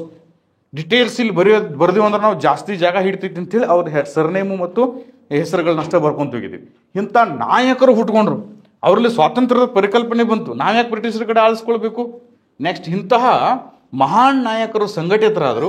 ಬ್ರಿಟಿಷರು ಅವರದ್ದೇ ಆಗಿರ್ತಕ್ಕಂಥ ಕ್ರಮ ಇದೆ. ವೆಸ್ಟರ್ನೈಸೇಷನ್ ಅಂತಕ್ಕಂಥದ್ದು ಹುಟ್ಟಿದ್ದೇ ಬ್ರಿಟಿಷರಿಂದ, ಬಟ್ ಮುಳು ಅವರಿಗೆ ಆಗಿಬಿಡ್ತಿದ್ರು. ಇದರಿಂದ ಭಾರತಕ್ಕೆ ಸ್ವಾತಂತ್ರ್ಯ ಸಿಕ್ತು. ವೆಸ್ಟರ್ನೈಸೇಷನ್ದಿಂದ ಭಾರತಕ್ಕೆ ಸ್ವಾತಂತ್ರ್ಯನೇ ಸಿಕ್ತು ಅಂತ ಹೇಳ್ಬೋದು ನಾವು. ಜನರ ಜೀವನ ದೃಷ್ಟಿಕೋನದಲ್ಲಿ ಬದಲಾವಣೆ ಆಯಿತು. ಜನರು ಪ್ರಾಂತೀಯ ಭಾಷೆಯ ಬದಲಾಗಿ ಇಂಗ್ಲೀಷ್ ಶಿಕ್ಷಣವನ್ನು ಪಡೆದರು, ಇಂಗ್ಲೀಷ್ನಲ್ಲಿ ಪುಸ್ತಕ ಬರೆದ್ರು. Dadabhai Naoroji the poverty and an British rule in India ಅಂತಕ್ಕಂಥ ಕೃತಿ ಬರೆದ್ರು. ಅದರಾಗ ಥಿಯರಿ ಬರೆದ್ರು ಅವರು. ಭಾರತದ ಸಂಪತ್ತು ಯಾವ ಥರ ತೇಲಿ ಹೋಗ್ತಾ ಇದೆ, ಗಂಗಾ ನದಿಯ ಸಂಪತ್ತು ಥೇಮ್ಸ್ ನದಿಯ ದಡದಲ್ಲಿ ಬೀಳುತ್ತದೆ ಅಂತ ಬರೆದ್ರು. That is called drain theory. ಸೋರಿಕೆಯ ಸಿದ್ಧಾಂತವನ್ನು ಸೇರಿಸಿದ್ರು. ಇದರಿಂದ ಅಲ್ಲಿ ಕುತ್ಕೊಂಡು ಓದಾಕ್ ಶುರು ಮಾಡಿ ಸಿಟ್ಟು ಬರಾಕೈತೆ ಅವ್ರಿಗೆ, ನಮ್ಮ ದೇಶದ ಸಂಪತ್ತು ಬೇರೆ ಕಡೆ ಹೊಂಟೈತಲ್ಲ, ನಾವೇನು ಸಂಘಟಿತರಾಗಬೇಕಲ್ಲ ಅಂತೇಳಿ. ಸೊ ದಟ್ ಶಿಕ್ಷಣ, ಪಾಶ್ಚಾತ್ಯೀಕರಣದ ಶಿಕ್ಷಣದಿಂದ ವಿಜ್ಞಾನ ತಂತ್ರಜ್ಞಾನ ಬೆಳೀತು. ವಿಷಯದ ಬಗ್ಗೆ ಕಲ್ತ್ಕೊಂಡ್ವಿ ನಾವು, ವಿಜ್ಞಾನ ತಂತ್ರಜ್ಞಾನದ ಬಗ್ಗೆ. ಕಂದಾಚಾರ ಮತ್ತು ಮೂಢನಂಬಿಕೆಯಿಂದ ಹೊರಬರಲು ಸಹಕಾರಿ ಆಯಿತು. ಜೀವನ ನೋಡುವ ದೃಷ್ಟಿಕೋನವೇ ಚೇಂಜ್ ಆಗಿಬಿಡ್ತು ಜನರದು. ಎದರಿಂದ? ಪಾಶ್ಚಾತ್ಯೀಕರಣದಿಂದ. ಅರ್ಥ ಆಯ್ತಾ ಇಲ್ಲಿ? ಸಂಸ್ಕೃತೀಕರಣ ಮತ್ತು ಪಾಶ್ಚಾತ್ಯೀಕರಣದ ವ್ಯತ್ಯಾಸ. ಸಂಸ್ಕೃತೀಕರಣದಿಂದ ಉಡುಗೆ ಚೇಂಜ್ ಆಯಿತು, ತೊಡುಗೆ ಚೇಂಜ್ ಆಯಿತು, ತಿನ್ನೋದು ಚೇಂಜ್ ಆಯಿತು, ಮದುವೆದು ಚೇಂಜ್ ಆಯಿತು. ಪಾಶ್ಚಾತ್ಯೀಕರಣದಿಂದ ಇಡೀ ಜೀವನ ದೃಷ್ಟಿಕೋನವೇ ಚೇಂಜ್ ಆಯ್ತು. ಯಾಕಂದರೆ ಕಂಪ್ಯಾರಿಟಿವ್ ಆಗಿ ಕೇಳ್ಬೋದು ನಿಮ್ಗೆ, ಸಂಸ್ಕೃತೀಕರಣ ಮತ್ತು ಪಾಶ್ಚಾತ್ಯೀಕರಣ ನಡುವಿನ ವ್ಯತ್ಯಾಸವನ್ನು ಚರ್ಚಿಸಿ ಅಂತೇಳಿ. ಅದು ತಿಳ್ಕೊಂಡ್ರೆ ಇದು ತಿಳ್ಕೊಂಡ್ರೆ ವ್ಯತ್ಯಾಸವನ್ನು ಈಸಿಯಾಗಿ ಬರಿಬೋದು ಕಾಲಮ್ ಹಾಕಿ. ಸೊ ದಟ್ ನೆಕ್ಸ್ಟ್ ಪಾಶ್ಚಾತ್ಯೀಕರಣವನ್ನು ವಿಮರ್ಶೆ ಮಾಡಿದರು. ಪಾಶ್ಚಾತ್ಯೀಕರಣ ಬದಲಾಗಿ ಇದನ್ನು ಏನಂತ ಕರಿಬೋದಾಗಿತ್ತು ನಾವು? ಬ್ರಿಟಿಷೀಕರಣ ಅಂತ ಕರೆದಿದ್ರೆ ಚಲೋ ಇತ್ತು ಅಂತ. ನಾವು ಯಾಕಂದ್ರೆ ನಾವು ಇದನ್ನು ಯಾರನ್ನು ನೋಡಿ ಕಲ್ತೀವಿ? ಬ್ರಿಟಿಷರನ್ನ ನೋಡಿ ಕಲ್ತೀವಿ. ಫ್ರಾನ್ಸ್ದವ್ರು ನೋಡಿ ಕಲಿಯಲ್ಲ, ಜರ್ಮನಿಯವ್ರು ನೋಡಿ ಕಲಿಯಲ್ಲ, ಅವರು ಪಶ್ಚಿಮ ದೇಶದವರೇ. ನಾವು ಅತಿ ಹೆಚ್ಚು ಕಲ್ತದ್ದು ಬ್ರಿಟಿಷೀಕರಣ, ಬಿಕಾಸ್ ಅವರೇ ನಮ್ಮ 150 ವರ್ಷ ಆಳಿದ್ರಲ್ಲ. ನಾವು ಯಾರ ಜೊತೆ ಇರ್ತೀವಿ ಹಂಗೆ ಆಗ್ತೀವಿ. ಅದಕ್ಕೆ ಯಾವಾಗಲೂ ಹೇಳ್ತಿರ್ತಾರೆ ನೋಡಿ, ನೀನು ಯಾರು ಎಂಬುದನಿಗೆ ತಿಳಿಯಬೇಕೆ, ನಿನ್ನ ಸ್ನೇಹಿತರು ಯಾರು ಎಂಬುದನ್ನು ತಿಳಿದುಕೊಂಡರೆ ನೀನು ಎಂಥವನು ಎಂದು ತಿಳಿದುಕೊಳ್ಳಬಹುದು ಅಂಥೇಳಿ ತತ್ವಜ್ಞಾನಿ ಒಬ್ರು ಹೇಳ್ತಾರೆ. ಹಾಗೆ ನಾವು 150 ವರ್ಷಗಳ ಕಾಲ ಅವರ ಜೊತೆ ಇದ್ದಾಗ ಅವ್ರನ್ನೇ ಅನುಕರಿಸಿದ್ವಿ. ಬಟ್ ಪಾಶ್ಚಾತ್ಯೀಕರಣ ಅಂತಕ್ಕಂಥ ಬದಲಾಗಿ ಬ್ರಿಟಿಷೀಕರಣ ಅಂತಕ್ಕಂಥ ಪದವನ್ನು ಬಳಸಿದರೆ ಸರಿ ಇತ್ತು ಅನ್ನೋದು ನನ್ನ ಅನಿಸಿಕೆ. ನಿಮ್ಮದು ಮಾಡ್ಕೊಂಡ್ಬಿಡ್ರಿ, ಅದು ತಿಳಿತಾ? ನನಗದು ಅನಿಸೈತಿ, ಅದು ನಿಮಗೆ ಕೊಟ್ಬಿಟ್ಟೆ. ಯಾಕಂದ್ರೆ ನಾನು ಏನು ಪರೀಕ್ಷೆ ಬರೆಯಂಗಿಲ್ಲ, ನೀವು ಬರೆಯೋದ್ರಲ್ಲ, ನೀವು ಅದನ್ನು ಬಳಸ್ಕೊಂಬಿಡಿ. ಭಾರತೀಯರು ಪಶ್ಚಿಮದಲ್ಲಿರ್ತಕ್ಕಂತಹ ಜರ್ಮನಿ, ಫ್ರಾನ್ಸ್, ಇನ್ನೂ 2-3 ದೇಶೀಯರು ಇದ್ರಾಗ ಬೇಕಾದ್ರೆ ಆ್ಯಡ್ ಮಾಡ್ಕೊಳ್ಳಿ, ಇತರೆ ದೇಶಗಳನ್ನು ಅನುಕರಿಸಲಿಲ್ಲ, ಕೇವಲ ಬ್ರಿಟಿಷರನ್ನೇ ಅನುಕರಿಸಿರೋದ್ರಿಂದ ಇದು ಪಾಶ್ಚಾತ್ಯೀಕರಣ ಅಲ್ಲ, ಬ್ರಿಟಿಷೀಕರಣ ಅಂತ ಕರೀಬೋದು. ಇದು ಭಾರತದ ನಗರ ಮತ್ತು ಮೇಲ್ವರ್ಗದವ್ರನ್ನ ಮಾತ್ರ ಪ್ರಭಾವಿಸಿದ್ದು. ಯಾರು ಆಧುನಿಕ ಶಿಕ್ಷಣ ಪಡ್ಕೊಂಡ್ರು? ದಿವಾಣರ ಮಕ್ಕಳು, ಅಧಿಕಾರಿಗಳ ಮಕ್ಕಳು, ICS ಅಧಿಕಾರಿಗಳ ಮಕ್ಕಳು, ಬ್ರಿಟಿಷರ ಜಮೀನ್ದಾರರ ಮಕ್ಕಳು, ಅವರಷ್ಟೇ ಇದನ್ನ ಕಲ್ತರು, ಅವರಷ್ಟೇ ಹೋರಾಟ ಮಾಡಿದ್ದಾರೆ. ನೋಡಿ, 1857 ಯಾಕೆ ವಿಫಲ ಆಯಿತು ಅಂತ ಕೇಳ್ತೀವಿ ನಾವು.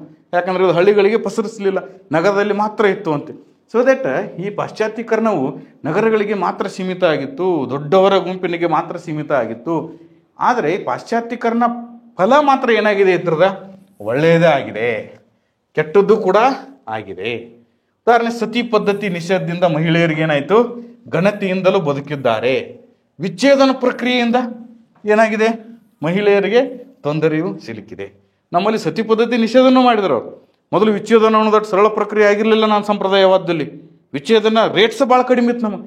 ಯಾವಾಗ ವಿಚ್ಛೇದನ ಪ್ರಕರಣನೂ ಸರಳ ಮಾಡಿದರು, ಸತಿ ಪದ್ಧತಿ ನಿಷೇಧ ಮಾಡೋದ್ರಿಂದ ಇಲ್ಲಿ ಮಹಿಳೆಗೆ ಏನಾಯಿತು? ಸತಿ ಪದ್ಧತಿ ನಿಷೇಧ ಮಾಡೋದ್ರಿಂದ ಘನತೆಯಿಂದ ಬದುಕಿದ್ಲು.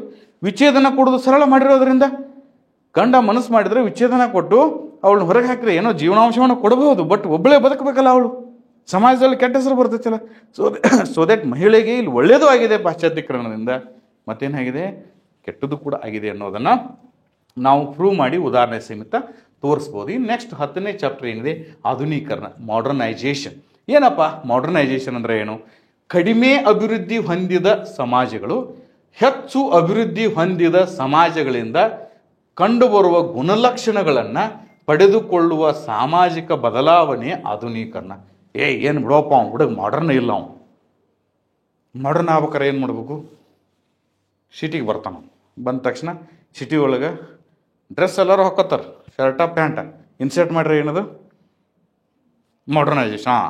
ಚಪ್ಪಲ್ ಬದಲಾಗಿ ಶೂ ಹಾಕೊಂಡು ಅಂದ್ರೆ ಮಾಡರ್ನೈಜೇಷನ್. ಹೇರ್ ಸ್ಟೈಲ್ ಹೆಂಗೆಂಗೂ ಇರ್ತೈತಿ, ಅದನ್ನು ನೀಟಾಗಿ ಹೇರ್ ಸ್ಟೈಲ್ ಮಾಡ್ಕೊಂಡ್ರೆ ಮಾಡರ್ನೈಜೇಷನ್. ಸೊ ದಟ್ ಸೇವಿಂಗ್ ಎಲ್ಲ ಬಿಟ್ಟಿರ್ತಾನೆ, ಇಲ್ಲಿ ಕಿವ್ಯಾಗ 3 ಹಾಕೊಂಡಿರ್ತಾನೆ, ಅದು ಸಂಪ್ರದಾಯವಾದ 3 ಎಲ್ಲ ತೆಗೆದಂದ್ರೆ ಮಾಡರ್ನೈಜೇಷನ್. ಸೊ ದಟ್ ಸಿಂಪಲ್ ಕಾನ್ಸೆಪ್ಟ್ ಇದು. ಕಡಿಮೆ ಅಭಿವೃದ್ಧಿ ಹೊಂದಿದ ಸಮಾಜಗಳು ಅಂದರೆ ಒಬ್ಬ ವ್ಯಕ್ತಿಗೆ ತೊಗೊಂಡ್ರೆ ಕಡಿಮೆ ಅಭಿವೃದ್ಧಿ ಹೊಂದಿರತಕ್ಕಂಥ ವ್ಯಕ್ತಿ ಹೆಚ್ಚು ಅಭಿವೃದ್ಧಿ ಹೊಂದಿರತಕ್ಕಂಥ ವ್ಯಕ್ತಿಯಿಂದ ಅವನು ನೋಡಿ ಅವನಲ್ಲಿ ಕಂಡು ಬರ್ತಕ್ಕಂಥ ಗುಣಲಕ್ಷಣಗಳನ್ನ ಅಳವಡಿಸಿಕೊಳ್ಳುವುದೇ ಮಾಡರ್ನೈಜೇಷನ್. ಈ ಒಂದು ಕೊಟೇಶನನ್ನು, ಈ ಒಂದು ಇದನ್ನು ಕೊಟ್ಟವರು, ವ್ಯಾಖ್ಯೆ ಕೊಟ್ಟವರು ಡೇನಿಯಲ್ ಲರ್ನರ್ ಅಂತ ಹೇಳಿ. ಅದು ನೆನ್ಪಿಟ್ಕೊಳ್ಳಿ. ಆಧುನೀಕರಣದ ಲಕ್ಷಣಗಳೇನು?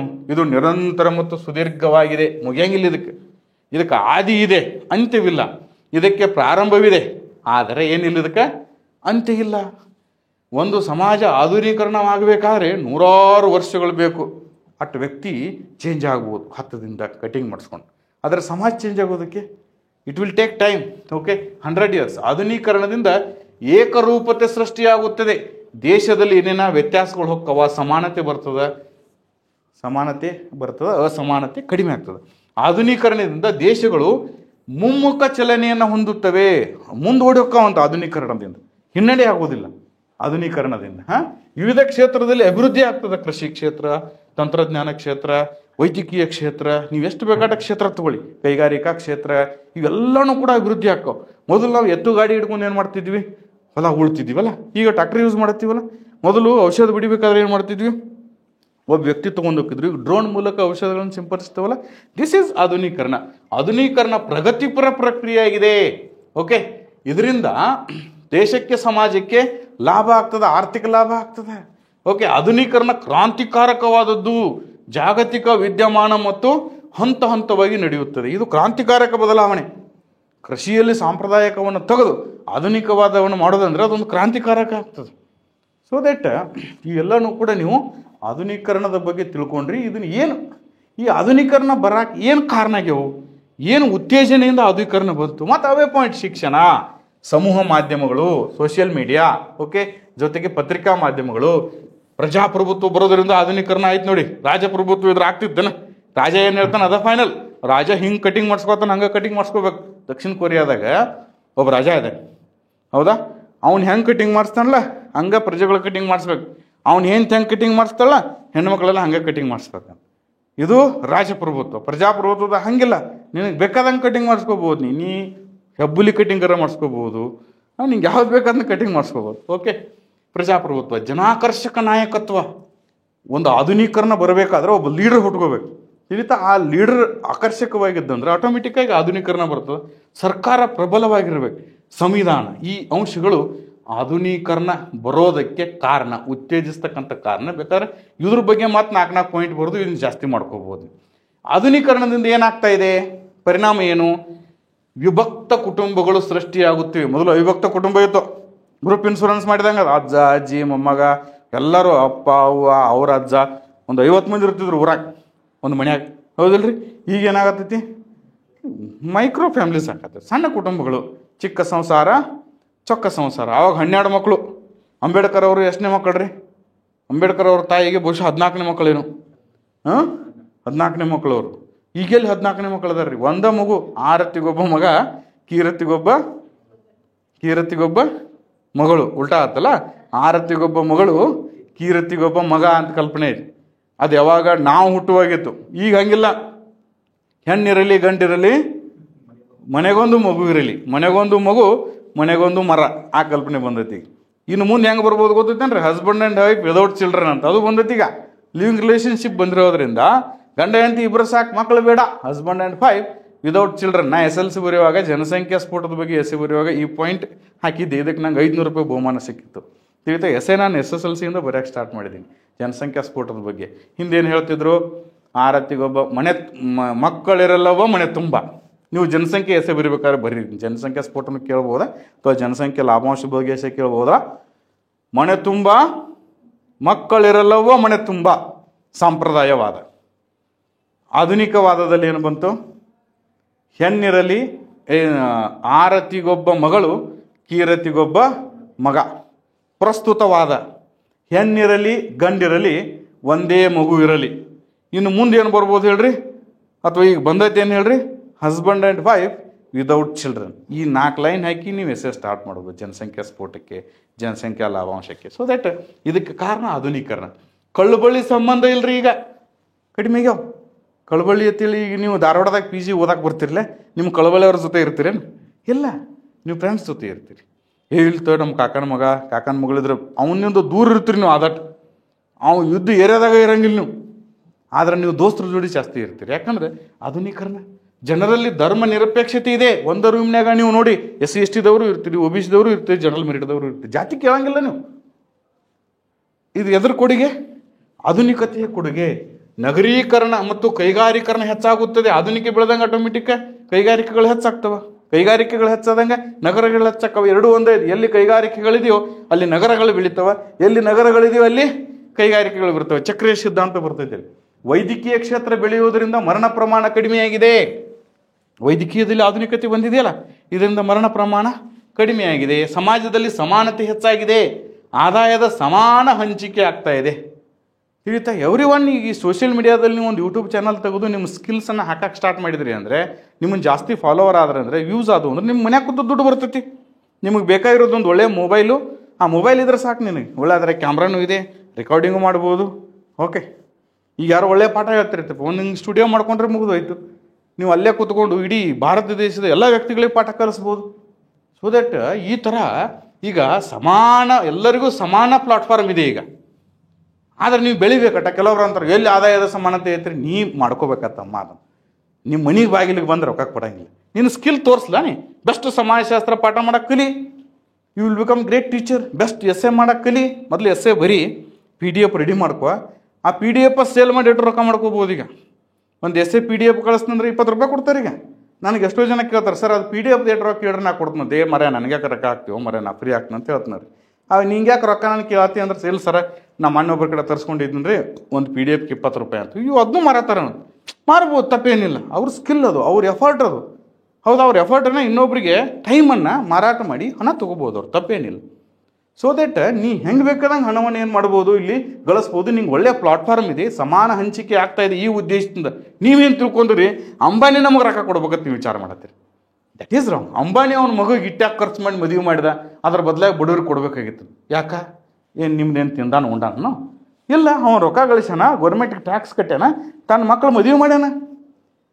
ನೀವು ಅದನ್ನ ಉಲ್ಟಾ ಕಮೆಂಟ್ ಮಾಡ್ತೀರಿ, ಅವ್ನು ಶ್ರೀಮಂತ ಅದಾನ, ಅದು ಅವನ ಪ್ರಯತ್ನ. ಅದು ಅವರಪ್ಪ ಅಂಬಾನಿ ಅಪ್ಪ ಧೀರುಭಾಯಿ ಅಂಬಾನಿ ಪೆಟ್ರೋಲ್ ಬಂಕ್ದಾಗ ಪೆಟ್ರೋಲ್ ಬಿಡ್ತಿದ್ದವು, ಹೌದಿಲ್ರಿ? ಮತ್ತು ಅವ್ನು ಬಡವ ಇದ್ದಾಗ ಯಾರು ಅವಾಗ ನೀವು ರೊಕ್ಕ ಕೊಟ್ರೇನ? ನೀವು ಹೆಲ್ಪ್ ಮಾಡಿರೇನು? ಇಲ್ಲಲ್ಲ, ಅವ್ನು ಬೆಳೆದ ಖರ್ಚು ಮಾಡತ್ತಾನ. ನೀವು ಬೆಳೀರಿ ಹೆಂಗೆ? ನಮ್ಮವ್ರು ಹೆಂಗೆ ಸರ್, ನಾ ಬೆಳಿಬೇಕನ್ನತ್ತೇನೆ ಸರ್, ಹೆಂಗಾರೆ ಮಾಡಿ ಒಟ್ಟು ನನ್ನ ಕೈಯಾಗ ರೊಕ್ಕ ಬೇಕಾಗ್ಯವ್ರು ಹೇಳ್ತಾರೆ. ರೊಕ್ಕ ಕೇಳ್ತೈತಿ ಅಂತದ್ದು, ನೀ ಏನರ ಮಾಡಿ ನಿನ್ನ ಕೈಯಾಗ ಬರ್ತಂತ ಅದತ್ತೈತೆ ಅಂತ. ಕೊಪ್ಪಳದ ಗವಿಸಿದ್ದೇಶ್ವರ ಸ್ವಾಮೀಜಿಯವ್ರು ಭಾಳ ಚೆನ್ನಾಗಿ ಹೇಳ್ತಾರೆ, ಮನುಷ್ಯ ಏನರ ಎತ್ತಿರ್ತಾನತ್, ನಾ ಏನರ ಮಾಡ್ಬೇಕನ್ನತ್ತೇನೆ ಸರ, ನನಗೇನಿಲ್ಲ ಕೈಯಾಗ ರೊಕ್ಕ ಇಲ್ಲ ತಿರ್ತಾನ. ರೊಕ್ಕ ತಿರ್ತೈತೆ, ನೀವು ಮೊದಲು ಏನರ ಮಾಡ, ನಿನ್ನ ಕೈಯಾಗ ನಾ ಬರ್ತನ ತಿರ್ತೈತೆ. ಎಷ್ಟು ಅದ್ಭುತವಾದ ಮಾತು, ಜ್ಞಾನಿಗಳು ಎಷ್ಟು ಚೆನ್ನಾಗಿ ಹೇಳ್ತಾರೆ ನೋಡಿ. ಸೊ ದ್ಯಾಟ್ ಯುವಕರು ಕ್ರಾಸ್ ರೋಡಿಗೆ ನೀವು ಎಲ್ಲ ಯಾವುದೋ ಒಂದು ಮೂಲೆ ರೋಡನ್ನು ಹಿಡಿಯಕ್ಕೆ ಹೋಗ್ಬೇಡ್ರಿ, ನೇರವಾದ ರೋಡನ್ನು ಹಿಡೀರಿ ಅಂತಕ್ಕಂಥದ್ದು ನನ್ನ ಒಂದು ಸಲಹೆ. ಇನ್ನು ಭಾರತದಲ್ಲಿ ಆಧುನೀಕರಣ ಪ್ರಕ್ರಿಯೆ, ಮಾಡರ್ನೈಜೇಷನ್ ಇನ್ ಇಂಡಿಯಾ. ಭಾರತೀಯ ಸಮಾಜದಲ್ಲಿ ಬ್ರಿಟಿಷರ ಕಾಲದಲ್ಲಿನೇ ಆಧುನಿಕತೆ ಕುಡಿ ಒಡೆಯಿತು, ಸ್ವಾತಂತ್ರ್ಯದಲ್ಲಿ ಹೆಮ್ಮರವಾಗಿ ಬೆಳೆಯಿತು. ಜಸ್ಟ್ ಅಟ್ಯಾಕಿಂಗ್ ವರ್ಡ್ಸನ್ನು ಹಾಕ್ತಾ ಇರಬೇಕು. ಈ ಥರ ಒಂದು ಸ್ವಲ್ಪ ಸ್ಟಾರ್ಟ್, ಒಳ್ಳೆಯ ಆರಂಭ ಆಗ್ಬೇಕಲ್ಲ, ಅದನ್ನು ಅಟ್ಯಾಕ್ ಮಾಡೋದು ಅಂತ ಕರಿತೀನಿ ನಾನು. ಈಗ ನೀ ಬೆಕ್ಕು ನೋಡಿರ್ತೀವಿ ಮನೆಯೊಳಗೆ, ಇಲ್ಲಿ ಹಿಡಿತಿರ್ತೈತೆ. ಅದು ಹಿಡಿಯೋಕ್ಕಿಂತ ಮೊದಲ ಹೋಗಿ ಆರಾಮ್ ಹಿಂಗೆ ಹಿಡಿತೈತೇನ? ಅದು ಇಲ್ಲ, ಹಿಂಗೆ ಜಸ್ಟ್ ಅಟ್ಯಾಕ್ ಮಾಡುವಾಗ ಯಾರಿಗೂ ಗೊತ್ತಾಗಬಾರ್ದಂಗೆ ಮುದುಡಿ ಕೂತಿರ್ತೈತೆ, ಗೊತ್ತಾ? ಅದನ್ನು ನಾವು ನಮ್ಮ ಭಾಷೆಯೊಳಗೆ ನಮ್ಮ ತಾಯಿ ಏನತ್ತಿದ್ಲು ಅಂದ್ರೆ ಜಪನಿ ಹಿಡೋದು ಅಂತಾರೆ. ಅದನ್ನು ನೋಡಿ ಅದಕ್ಕೆ ಗೊತ್ತಾಗ್ಲಾರ್ದಂಗೆ ವಾಚ್ ಮಾಡ್ತಿರ್ತೈತೆ. ಅದನ್ನು ಹೆಂಗೆ ಅಟ್ಯಾಕ್ ಮಾಡ್ತೈತೆ ಅಂದ್ರೆ, ಹೋಗಿ ಅದು ಎಲ್ಲಿ ಹಿಡಿಬೇಕಲ್ಲ ಆ ಪ್ಲೇಸಿಗೆ ಕುತ್ತಿಗೆಗೆ ಅಲ್ಲೇ ಹೋಗಿ ಜಿಗದು ಹಿಡಿದು ಬಿಡ್ತೈತೆ ಅದು. ಸೊ ದಟ್ ಹಾಗೆ ಎಸ್ ಎ ರೈಟಿಂಗ್ ಮತ್ತು ಆನ್ಸರ್ ರೈಟಿಂಗ್ ಮಾಡುವಾಗ ಆ ಥರ ಅಟ್ಯಾಕ್ ಮಾಡಬೇಕು. ಭಾರತೀಯ ಸಮಾಜದಲ್ಲಿ ಬ್ರಿಟಿಷರ ಕಾಲದಲ್ಲಿ ಆಧುನಿಕತೆ ಕುಡಿ ಹೊಡೆಯಿತು, ಮೊಗ್ಗು ಬೀರಿತು, ಹಂಗೂ ಬರಿಬೋದು. ಸ್ವಾತಂತ್ರ್ಯ ನಂತರ ಏನಾಯಿತು? ಹೂವಾಗಿ ಅರಳಿತು. ಇಷ್ಟ ಸಾಕು. 2 ವರ್ಡ್, ಎರಡು ಲೈನ್ ಇವ್ಯಾಲ್ಯುವೇಟರ್ ಏನು ಮಾಡ್ತದ? ಆಹ್ಲಾದ ಬರ್ತೈತೆ. ನಾವು ಎರಡು ಚಂದ ಬರ್ದ ನೋಡು, ಪದಗಳ ಜೋಡಣೆ ಚೆನ್ನಾಗಿ ಮಾಡ್ಯಾನಲ್ಲ. ನಾನು ಭಾಳ ಸಲ ಹೇಳ್ತೀನಿ, KPSC UPSC is the word game, ಶಬ್ದಗಳ ಆಟ. ಒಳ್ಳೆಯ ಶಬ್ದಗಳನ್ನ ಬರೆಸಿದ್ರೆ ಮೇನ್ಸ್ ಬರಿಬೋದು. ಬ್ರಿಟಿಷರ ಕಾಲದಲ್ಲಿ ಆಧುನಿಕತೆ ಹೆಂಗೆ ಬಂತು? ಬ್ರಿಟಿಷರ ಕಾಲದಲ್ಲಿ ಆಧುನಿಕತೆ ಗಣ್ಯ ವರ್ಗಗಳಾದ ಅರಸರು, ಜಮೀನ್ದಾರರು, ಅಧಿಕಾರಿಗಳು ಅವರ ಒಡನಾಟಕ್ಕೆ ಬಂದು ಆಧುನಿಕತೆಯನ್ನು ಮೈಗೂಡಿಸಿಕೊಂಡ್ರು. ಈ ಸಂದರ್ಭದಲ್ಲಿ ಆಧುನಿಕ ಶಿಕ್ಷಣ, ಸಾರಿಗೆ ಸಂಪರ್ಕ, ಕೈಗಾರೀಕರಣ, ಸಮಾಜೋಧಾರ್ಮಿಕ ಚಳುವಳಿಗಳು ಆಧುನಿಕತೆಗೆ ಕುಡಿ ಒಡೆಯಿತು. ಇದನ್ನ ಮೇಲೂ ಡಿಸ್ಕಷನ್ ಮಾಡಿದ್ವಿ ನಾವು. ಇನ್ನು ಸ್ವಾತಂತ್ರ್ಯ ನಂತರದಲ್ಲಿ ಆಧುನಿಕತೆ ಎಲ್ಲೆಲ್ಲಿ ಬಂತು? ಭಾರತಕ್ಕೆ ಸ್ವಾತಂತ್ರ್ಯ ಬಂತ, ಸಂವಿಧಾನದ ಉಪಬಂಧಗಳನ್ನು ಸೇರಿಸಿದ್ರ, ಆರ್ಟಿಕಲ್ 14 ಸಮಾನತೆ ಬಂತ ನಮ್ಮಲ್ಲಿ. ಓಕೆ, ಅದರ ನಂತರ ಅಸ್ಪೃಶ್ಯತೆಯ ನಿಷೇಧ ಬಂತ, ನ್ಯಾಯ ಬಂತ. ಸ್ವಾತಂತ್ರ್ಯದಿಂದ ಆಧುನಿಕ ಪ್ರಕ್ರಿಯೆ ಸರ್ವರ ಮೇಲೂ ಕೂಡ ಪ್ರಭಾವ ಬೀರಿತು. ಓಕೆ, ಬ್ರಿಟಿಷರು ಭಾರತಕ್ಕೆ ಬಂದು ಸ್ವಾತಂತ್ರ್ಯ ಕೊಟ್ಟ ನಂತರ ನಮ್ಮಲ್ಲಿ ಸಮಾನತೆ, ಸ್ವಾತಂತ್ರ್ಯ, ನ್ಯಾಯ, ಪ್ರಜಾಪ್ರಭುತ್ವ, ಸಂಸ್ಕೃತೀಕರಣ, ಪಾಶ್ಚಾತ್ಯೀಕರಣ, ಕೈಗಾರಿಕೆಗಳು ಇವೆಲ್ಲವೂ ಕೂಡ ಬೆಳವಣಿಗೆಯಾಗಿ ಆಧುನೀಕರಣದ ದಿಕ್ಕಿನೆಡೆಗೆ ನಮ್ಮ ಭಾರತೀಯ ಸಮಾಜವನ್ನು ನಡೆಸಿದವು. ಜೊತೆಗೆ ಆಧುನೀಕರಣದ ದುಷ್ಪರಿಣಾಮಗಳು ಕೇಳ್ಬೋದು ನಿಮಗೆ. Negative impacts of modernisation. ಏನು ನೆಗೆಟಿವಿಟಿ ಏನಿದೆ, ಇಲ್ಲಿ ತನಕ ನಾವು ಪಾಸಿಟಿವಿಟಿ ತಿಳ್ಕೊಂಡಿವಿ. ಭಾರತದಲ್ಲಿ ಸಾಂಪ್ರದಾಯಿಕ ಜೀವನ ಕ್ರಮವನ್ನು ಬದಲಿಸಿ ಸಮಾಜದಲ್ಲಿ ಸಂಘರ್ಷ ಮೂಡಿಸಿತು ಆಧುನೀಕರಣ. ಆಧುನಿಕ ಕೈಗಾರಿಕೆಗಳು ಹುಟ್ಕೊಂಡ ತಕ್ಷಣ ಗ್ರಾಮದಲ್ಲಿರ್ತಕ್ಕಂತಹ ಗುಡಿ ಕೈಗಾರಿಕೆಗಳು ನಾಶವಾದವು. ಗ್ರಾಮಗಳಲ್ಲಿ ನಿರುದ್ಯೋಗಿಗಳ ಸಂಖ್ಯೆ ಹೆಚ್ಚಾಯಿತು. ಗ್ರಾಮದಿಂದ ನಗರದೆಡೆಗೆ ವಲಸೆಗಳು, ನಗರಮುಖಿ ವಲಸೆಗಳು ಹೆಚ್ಚಾಯಿತು. ಗ್ರಾಮಗಳಲ್ಲಿ ನಿರುದ್ಯೋಗಿಗಳ ಸಂಖ್ಯೆ ಹೆಚ್ಚಾಯಿತು. ಆಧುನಿಕ ಆಸ್ಪತ್ರೆಗಳು ಬಂದುಬಿಡ್ತು ಮಾಡರ್ನೈಸೇಷನ್ ಆದ ತಕ್ಷಣ. ಆವಾಗ ನಮ್ಮ ಅಳಲೇಕಾಯಿ ವೈದ್ಯರು ಅಂತ ಕರಿತೀವಿ ನಾವು. ಏನೋ ಸರ್ ಹೇಳ್ತಿರ್ತಾರೆ ಒಂದು ಯಾವುದು, ಅಳಲೇಕಾಯಿ ಪಂಡಿತರು ನಿರುದ್ಯೋಗಿಗಳಾದರು. ಆಮೇಲೆ RMP ಡಾಕ್ಟರ್ಸ್. RMP ಅಂದರೆ ರೂಢಿ ಮೇಲೆ ಪ್ರಾಕ್ಟೀಸ್ ಅಂತಿರ್ತೀವಿ ನಾವು. ರೂಢಿ ಮೇಲೆ ಪ್ರಾಕ್ಟೀಸ್ ಮಾಡೋರು ಪಾಪ ಏನು ಮಾಡಿದ್ರು, ತಮ್ಮ ಉದ್ಯೋಗವನ್ನು ಕಳ್ಕೊಂಡ್ಬಿಟ್ರು. ನಮ್ಮ ದೇಶ ಆಯುರ್ವೇದಕ್ಕೆ ಅತಿ ಹೆಚ್ಚು ಮಹತ್ವ ಕೊಟ್ಟಿತ್ತು. ಮಹತ್ವನೇ ಇಲ್ಲ ಇವತ್ತು. ಆಯುರ್ವೇದ ವೈದ್ಯರಿಗೆ ಏನು ಪೇಷಂಟ್ಸ್ಗಳೇ ಇಲ್ಲ. ಅದೇ ರೀತಿಯಾಗಿ ಸಮಸ್ತ ಜನರಿಗೆ ಶಿಕ್ಷಣವನ್ನು ಕೊಡದೆ ನಾವು ಪ್ರಜಾಪ್ರಭುತ್ವವನ್ನು ಜಾರಿಗೆ ತಂದು ಎಲ್ಲರಿಗೂ ಓಟ್ ಹಾಕೋಕ್ಕೆ ಅವಕಾಶ ಕೊಟ್ಟಿವಿ. ಹೀಗಾಗಿ ಮತವನ್ನು ಏನು ಮಾಡ್ಕೊಳ್ತಾ ಇದ್ದಾರೆ ನಮ್ಮ ಜನ, ಮಾರಾಟ ಮಾಡ್ಕೊಂಡ್ಬಿಡತ್ತಾರ. ಸೊ ದಟ್ ಇದು ಕೂಡ ಆಧುನಿಕವಾದದ ಏನು ದುಷ್ಪರಿಣಾಮ ಅಂತ ಹೇಳ್ಬೋದು. ಎಲ್ಲಿವರೆಗೆ ನಾವು 100ಕ್ಕೆ 100ರಷ್ಟು ಅವರಿಗೆ ಸ್ವಾತಂತ್ರ್ಯ ಕೊಟ್ಟು, ಅದರ ನಂತರ 100ಕ್ಕೆ 100 ಸಾಕ್ಷರತೆ ಕೊಟ್ಟು ಮತದಾನದ ಹಕ್ಕನ್ನು ಕೊಟ್ಟಿದ್ರೆ ಪ್ರಜಾಪ್ರಭುತ್ವದ ನೈಜ ಯಶಸ್ವಿ ಆಗ್ತಿತ್ತು ಅಂತ ಕೆಲವೊಬ್ಬರು ಕಮೆಂಟ್ ಮಾಡ್ತಾರೆ. ಬಟ್ ಒಬ್ಬ ವ್ಯಕ್ತಿಗೆ ಒಂದು ಮತ ಅಂತೇಳಿ ಡಾಕ್ಟರ್ BR ಅಂಬೇಡ್ಕರ್ ಅವರು ಕೊಟ್ಟರು, ಎಲ್ಲರನ್ನೂ ಗುರುತಿಸಿದ್ರು, ದಟ್ ಇಸ್ ಫೈನ್. ಬಟ್ ಅದರದ್ದು ದುಷ್ಪರಿಣಾಮಗಳನ್ನು ಬರೆಯುವ ಸಂದರ್ಭದಲ್ಲಿ ಮತದ ಮೌಲ್ಯವೇ ಗೊತ್ತಿಲ್ಲ ಅವನಿಗೆ. ನೋಟು ಕೊಟ್ಟವನಿಗೆ ಓಟು ಕೊಡುವುದು. ಹೀಗಾಗಿ ಪ್ರಜಾಪ್ರಭುತ್ವದ ಸೋಲು ಆಗ್ತಾ ಇದೆ. ಓಕೆ, ಜನರಿಗೆ ಶಿಕ್ಷಣವನ್ನು ನೀಡಿದರು, ಎಲ್ಲರಿಗೂ ಶಿಕ್ಷಣ ನೀಡಿದರು. ಸಾರ್ವಜನಿಕ ಶಿಕ್ಷಣ ಇಲಾಖೆ ತರೆದ್ರು, ಶಾಲೆಗಳನ್ನ ಸ್ಟಾರ್ಟ್ ಮಾಡಿದರು, ಬಿಸಿ ಊಟ ಕೊಟ್ಟರು, ಪಠ್ಯಪುಸ್ತಕಗಳನ್ನ ಕೊಟ್ಟರು, ಬೈಸಿಕಲ್ ಕೊಟ್ಟರು. ಆದರೆ ಅವರು ಹೊರಗೆ ಬಂದ ತಕ್ಷಣ ಉದ್ಯೋಗ ಕೊಡಲಿಲ್ಲ ಅವರಿಗೆ. ಅದಕ್ಕೆ ಕುವೆಂಪು ಅವರು ಭಾಳ ಚೆನ್ನಾಗಿ ಹೇಳ್ತಾರೆ, ವಿಶ್ವವಿದ್ಯಾಲಯಗಳು ಭತ್ತ ತುಂಬುವ ಚೀಲಗಳಾಗಬಾರದು, ಭತ್ತವನ್ನು ಬೆಳೆಯುವ ಗದ್ದೆಗಳಾಗಬೇಕಂತ ಹೇಳ್ತಾರೆ. ಬಟ್ ಇವತ್ತೇನಾಗಿದೆ, ವಿಶ್ವವಿದ್ಯಾಲಯಗಳು, ಶಾಲಾ ಕಾಲೇಜುಗಳು ಭತ್ತ ತುಂಬುವ ಚೀಲಗಳಾಗಿಯೇ ಹೊರತು ಭತ್ತ ಬೆಳೆಯುವ ಗದ್ದೆಗಳಾಗಿಲ್ಲ.